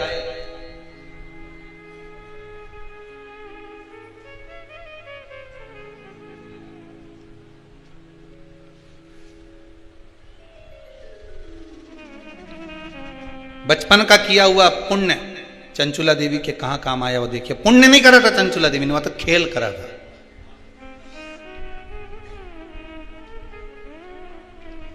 किस जगह पर काम आया? चंचुला देवी 6 वर्ष की कन्या थी। बिंदुक ब्राह्मण है, चंचुला देवी भी ब्राह्मणी थी। ब्राह्मण के घर में जन्म लिया है चंचुला देवी। मां जब चंचुला को पास में बिठा लेती थी भोजन कराते समय, तो आटे की लोई आटा जो उसना हुआ रहता उसको तोड़ लेती थी चंचुला। 6 वर्ष की चंचुला उसको तोड़कर गोल बनाकर चपटा करती थी। दूसरी लोई को घुमा घुमा कर जो माँ शंकर जी के मंदिर में शंकर जी को जल चढ़ाने जाती थी, उस लोई को वैसा रख कर गोल बनाकर पिंडी बनाकर उस आटे का पिंडी बनाती थी और माँ से कहती थी, माँ देखो तुम जिस मंदिर में शंकर जी को पानी चढ़ाने जाती हो ना, मैंने वो शंकर जी बनाया। ये 6 साल की चंचुला। ये बच्चे आपके भी करते होंगे। जब माँ पापड़ बेलती, माँ जब पापड़ बनाती ना तो छोटी छोटी लोई बच्चे छोटे छोटे से, हम भी बनाएंगे और वो छोटा सा बच्चा लोई लेकर बैठ गया, घुमा रहा है, चिड़िया बना रहा है, तोड़ रहा है, फोड़ रहा है। चंचुला देवी ने भी ये करा। कई लोगों ने पूछा, गुरुदेव चंचुला का पति इतना पापी था, बेकार कर्म करता था, चंचुला कभी भजन नहीं करी, दान नहीं करी, पुण्य नहीं करी, सत्कर्म नहीं करी, कभी उसने अच्छा काम नहीं करा, फिर काशी कैसे पहुंच गई? तीर्थ 12 ज्योतिर्लिंग तीर्थ स्थान में गंगा के घाट पर हम तो ये तक कहेंगे कि कुबेरेश्वर धाम तक वही पहुंचता है जिसका थोड़ा ना थोड़ा पुण्य प्रकट हुआ होगा, नहीं तो जा ही नहीं सकता। अगर पुण्य प्रकट नहीं है, आ कोई रहा था, मालूम पड़े तो कोई दूसरा आ गया, गाड़ी में बैठने ही वाली थी, इतनी देर में फोन आ गया कि तू नहीं जाएगी, और तुरंत गाड़ी से उतरना पड़ा। टिकट हो गया, जाना था तुझको, पहुंच गया दूसरा। सोचो कारण क्या हुआ होगा। चंचुला आखिर कैसे काशी पहुंच गई? पति के जाने के बाद, पति जब था तब तो काशी नहीं गई चंचुला, कभी आनंदवन नहीं गई चंचुला, पर आज काशी कैसे पहुंच गई चंचुला? कारण क्या था चंचुला का?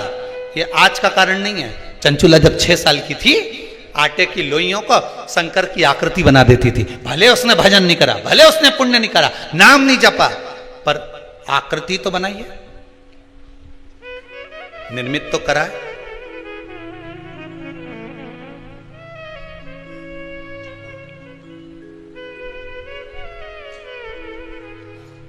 यहां कुबेरेश्वर धाम में आकर कई माताओं ने इधर उधर का पत्थर बीन बीन कर सबने अपना अपना बंगला बना दिया। पूरा कुबेरेश्वर धाम में घूम के आना, बंगला ही बंगला मिलेगा। वह पत्थर का काम करने वाले परेशान इनके बंगले के चक्कर में, वो पत्थर काट के रखते, ये उठा के बंगला बन जाती है। अरे यहां आकर बंगला बनाने से अच्छा है कहीं मिट्टी मिल जाए तो शिवलिंग बना लो रे।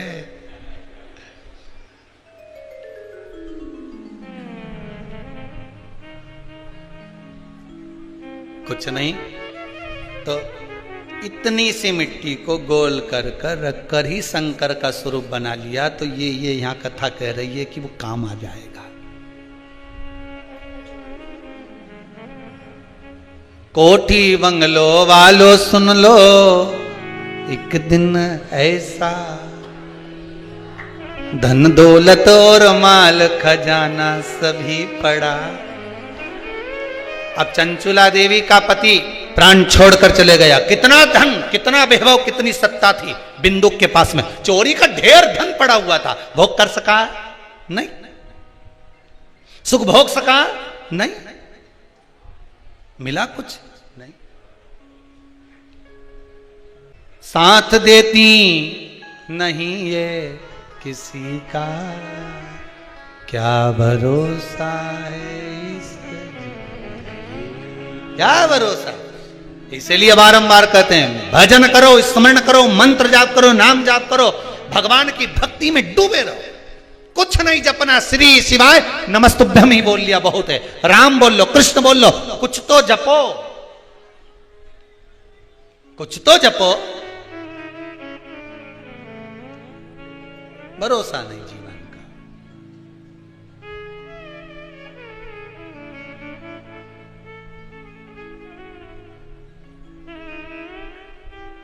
सब पड़ा रहे, सारा की सारा धरा की धारा रह जाना। धन दौलत और माल खजाना यहीं पड़ा,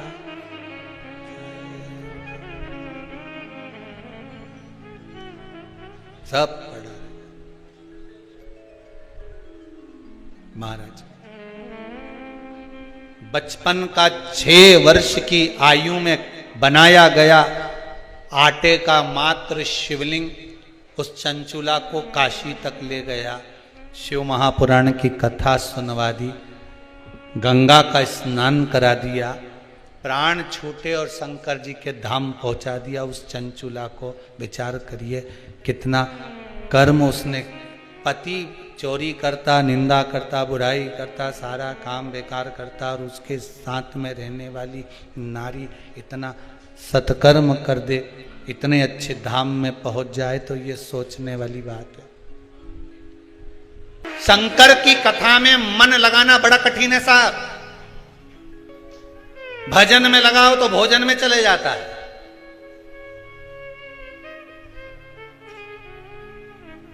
कथा में लगाओ तो फिल्म में चले जाता है। केवल बटन का अंतर है, रिमोट तुम्हारे हाथ में ही है। इधर से इधर दबा दिया तो अभी गाना चालू हो जाएगा, नाटक चालू हो जाएगा, फिल्म चालू हो जाएगी। और इधर से इधर दबा दिया तो आस्था चैनल चालू हो। ये बटन दबे नहीं तो सत्संग मिले, और बटन नहीं दबे इधर की इधर दब गई, बस यही बुद्धि है। इसको परमात्मा ने बटन अपने हाथ में रखी है। आपने बचपन में कोई सत्कर्म करा होगा, कोई अधोगति के अंतर्गत परमात्मा का स्मरण अधेड़ी में, बुढ़ापे में, बचपन में, जवानी में कभी तो नाम जपा होगा, उसका पुण्य मिला। शिव पुराण ऐसे नहीं मिल जाते।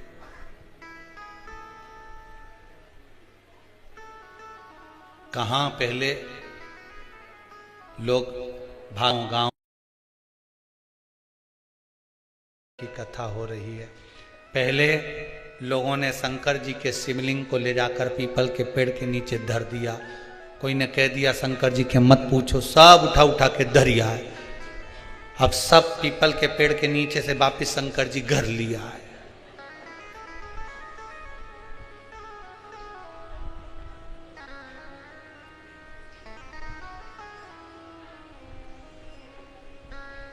फिर निवेदन करूंगा, जिनको प्रैक्टिकल करने का शौक हो, एक प्रैक्टिकल जरूर करना।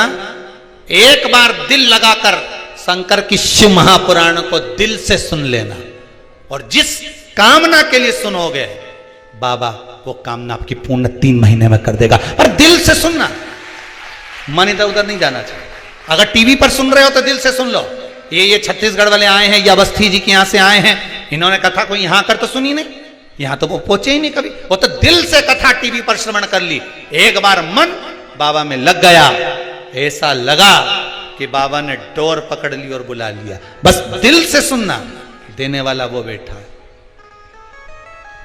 आज कोई माता जब हम जा रहे थे पूजन के लिए तो कह रही थी, गुरुदेव भगवान ने ऐसी कृपा करी, 3 महीने पहले आई थी, बच्चे के जॉब के लिए लग गए, बैठी होगी कहीं दुबली पतली सी माता जी, बड़े प्रेम से। बाबा कृपा करे तो क्यों ना कृपा हो सर।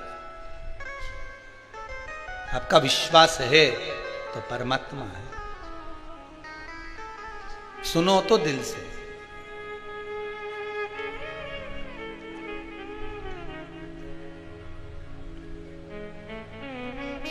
तुम किसी से फोन पे बात कर रहे हो, बोलो तो सही। अब तुम बोले जा रहे और उधर से आवाज ही नहीं आए किसी की, सामने वाला बोलेगा ना हाँ हाँ हाँ तो तुम बोले जाओगे ना। अब वो तुमने बोले जा रहे उधर से ना तो हाँ होए ना हूं होए। कहां गए? हेलो हेलो, अरे हेलो। अब ऐसा लग रहा काट दिया, फिर इतनी देर में बोला फिर चालू हुआ, हाँ ऐसा हुआ था, तो बहन ऐसी कह रही थी, तुम्हारा भाई ऐसा बोल रहा था, तुम ऐसा बोल रहे थे। फिर वो बोलता हाँ हूं। बस यही हमारा जीवन है।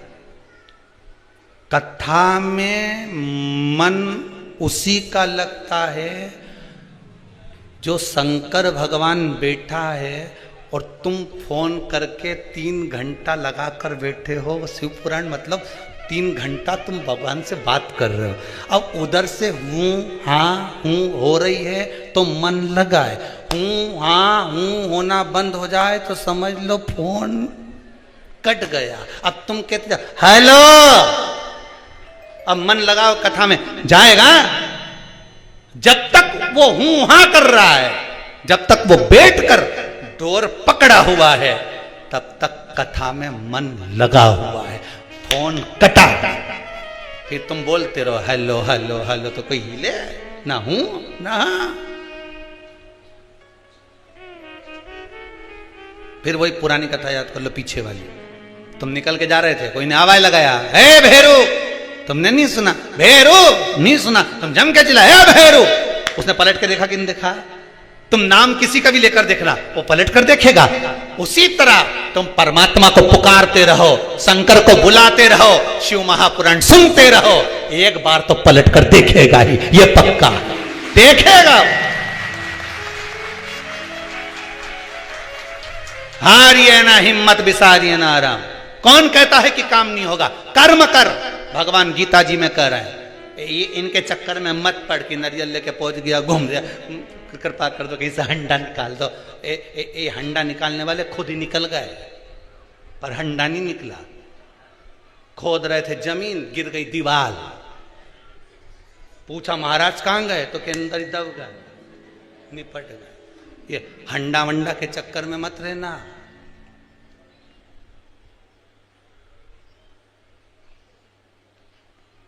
कई लोग के महाराज हमारी दुकान पे किसी ने कुछ कर दिया इसलिए हमारी दुकान नहीं चल रही। अगर ऐसे करने वाले होते तो ना जाने वो अंबानी और मोदी पे कब का कर देते। बोलो तो सही है कि गलत है? ऐसे करने वाले होते तो ढेर पड़े।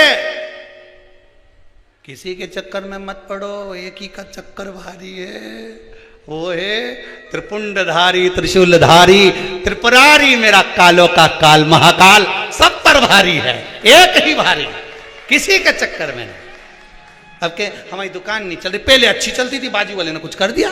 अच्छा, बोले राम, किसने बताया? एक महाराज जी से पूछा था, उनने कहा तुम्हारी दुकान पे कुछ कर दिया। तो हमने कहा भैया ऐसा करने वाला हो तो दुनिया के लोग ना जाने इतने बड़े जो ऊपर बढ़ते जा रहे हैं उन पे नहीं कर देता। तू ही मिला। काय की दुकान तेरी? गुटखा की। और बस तो उसने कुछ नहीं करा, जो गुटखा खाने वाले निपट गए ना उन्हीं ने करा। काहे कर बोले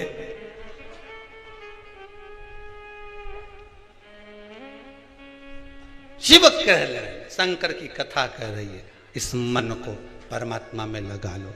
बिंदु चंचुला देवी मन को जो लगाई शिव में, 6 वर्ष की अवस्था में चंचुला ने आटे का जो शिवलिंग बना रही थी मम्मी के साथ, माता के साथ बैठकर खिलौने में खेल में।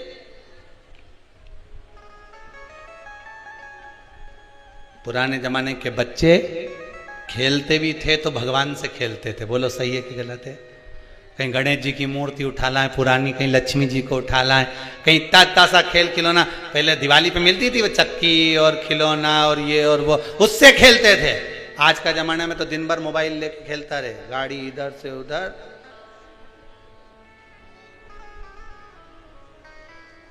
अब भगवान से खेलते थे तो कहीं उसका पुण्य तो खाते में होता था कि नहीं होता था? पुण्य मिल जाता था। पार्वती जी ने करा क्या था? 4 साल की अवस्था में माता पार्वती बालू का शिवलिंग बनाती, पूजन करती, पत्तियां तोड़ के शंकर जी पे चढ़ाती, भगवान का भजन करती रहती, श्री शिवाय नमस्तुभ्यम ओम नमः शिवाय जपती रहती। भगवान को उसका पुण्य फल मिला, पार्वती जी को शंकर जी मिल गए। फल तो प्राप्त हुआ, आनंद तो प्राप्त हुआ, मिला। प्रेत योनि से छूटने के लिए चंचुला देवी ने शिव महापुराण की कथा करवाई। अहंकार को त्यागने के लिए,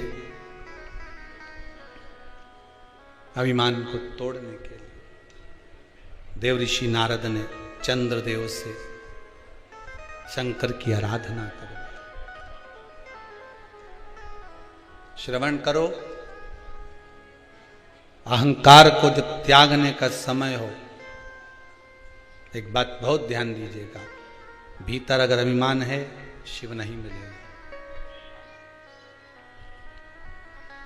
कहां से लाऊं चंदा, कहां से लाऊं सूरज, कहां से लाऊं तारे, आकाश जड़े रे, ओ भोले तेरी सेवा हमसे ना बनी।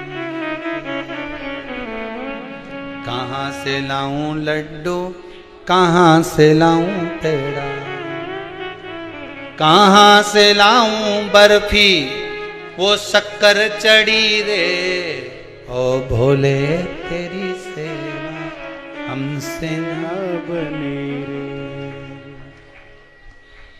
पूजा की थाली हम लिए खड़े रे, ओ भोले तेरी सेवा हमसे ना बनी रे। कहाँ से लाऊं गंगा, कहाँ से लाऊं यमुना, कहाँ से लाऊं सरयू अपार पड़ी रे। ओ भोले तेरी सेवा हमसे ना बनी रे। हे शंभु, हे त्रिकालदर्शी, हे कैलाशी, हे अविनाशी, हमसे नहीं बन सकता। अहंकार जाएगा तब भगवान मिल पाएगा। बिंदु प्रेत योनि से मुक्त होने के लिए चंचुला देवी शंकर की आराधना करवाती हैं। शिव महापुराण की कथा स्वयं तुमरुका जी बाचते हैं, चंचुला देवी श्रवण करती हैं। बिंदु प्रेत योनि से मुक्त होने के लिए सुनते हैं। ऐसी पावन पूर्णिमा शिव महापुराण की कथा अवस्थी परिवार, गुप्ता परिवार द्वारा चल रही है। अवस्थी परिवार भोपाल से, गुप्ता परिवार छत्तीसगढ़ से, बाबा की कृपा से पावन 12 महीने में पढ़ने वाली पूर्णिमा शिव महापुराण की कथा श्रवण कर रहे हैं अपन सब अपने घरों में बैठकर। निवेदन है, परिवार के लोग अगर पूर्णिमा शिव महापुराण की कथा नहीं सुन पा रहे तो सबको सूचना कर दो। सुबह 11 बजे से दोपहर 2 बजे तक पूर्णिमा शिव महापुराण की कथा को अवश्य श्रवण करें और अपने जीवन में उसको उतारें। कल से 12 महीने पढ़ने वाली पूर्णिमा का चरित्र, कैसी पूर्णिमा का क्या व्याख्यान है, क्या वर्णन है, उसको श्रवण करेंगे, स्मरण करेंगे, भाव से सुनेंगे। आज की कथा को यहाँ विराम की ओर लेते हैं। कल कथा में फिर आगे बढ़ेंगे। सुंदर सुंदर चरित्रों का स्मरण करते हुए सुंदर भगवान शंकर के द्वार पर भगवान शिव ईश्वर जी और माता पार्वती गौरा जी बनकर बड़े आनंद से, ईश्वर जी और गौरा जी गणगौर बनकर भगवान आनंद से कथा श्रवण करने जाते हैं। ईश्वर जी और गौरा जी का दर्शन हो रहा है, भाव भक्ति से दर्शन करेंगे। हर हर महादेव।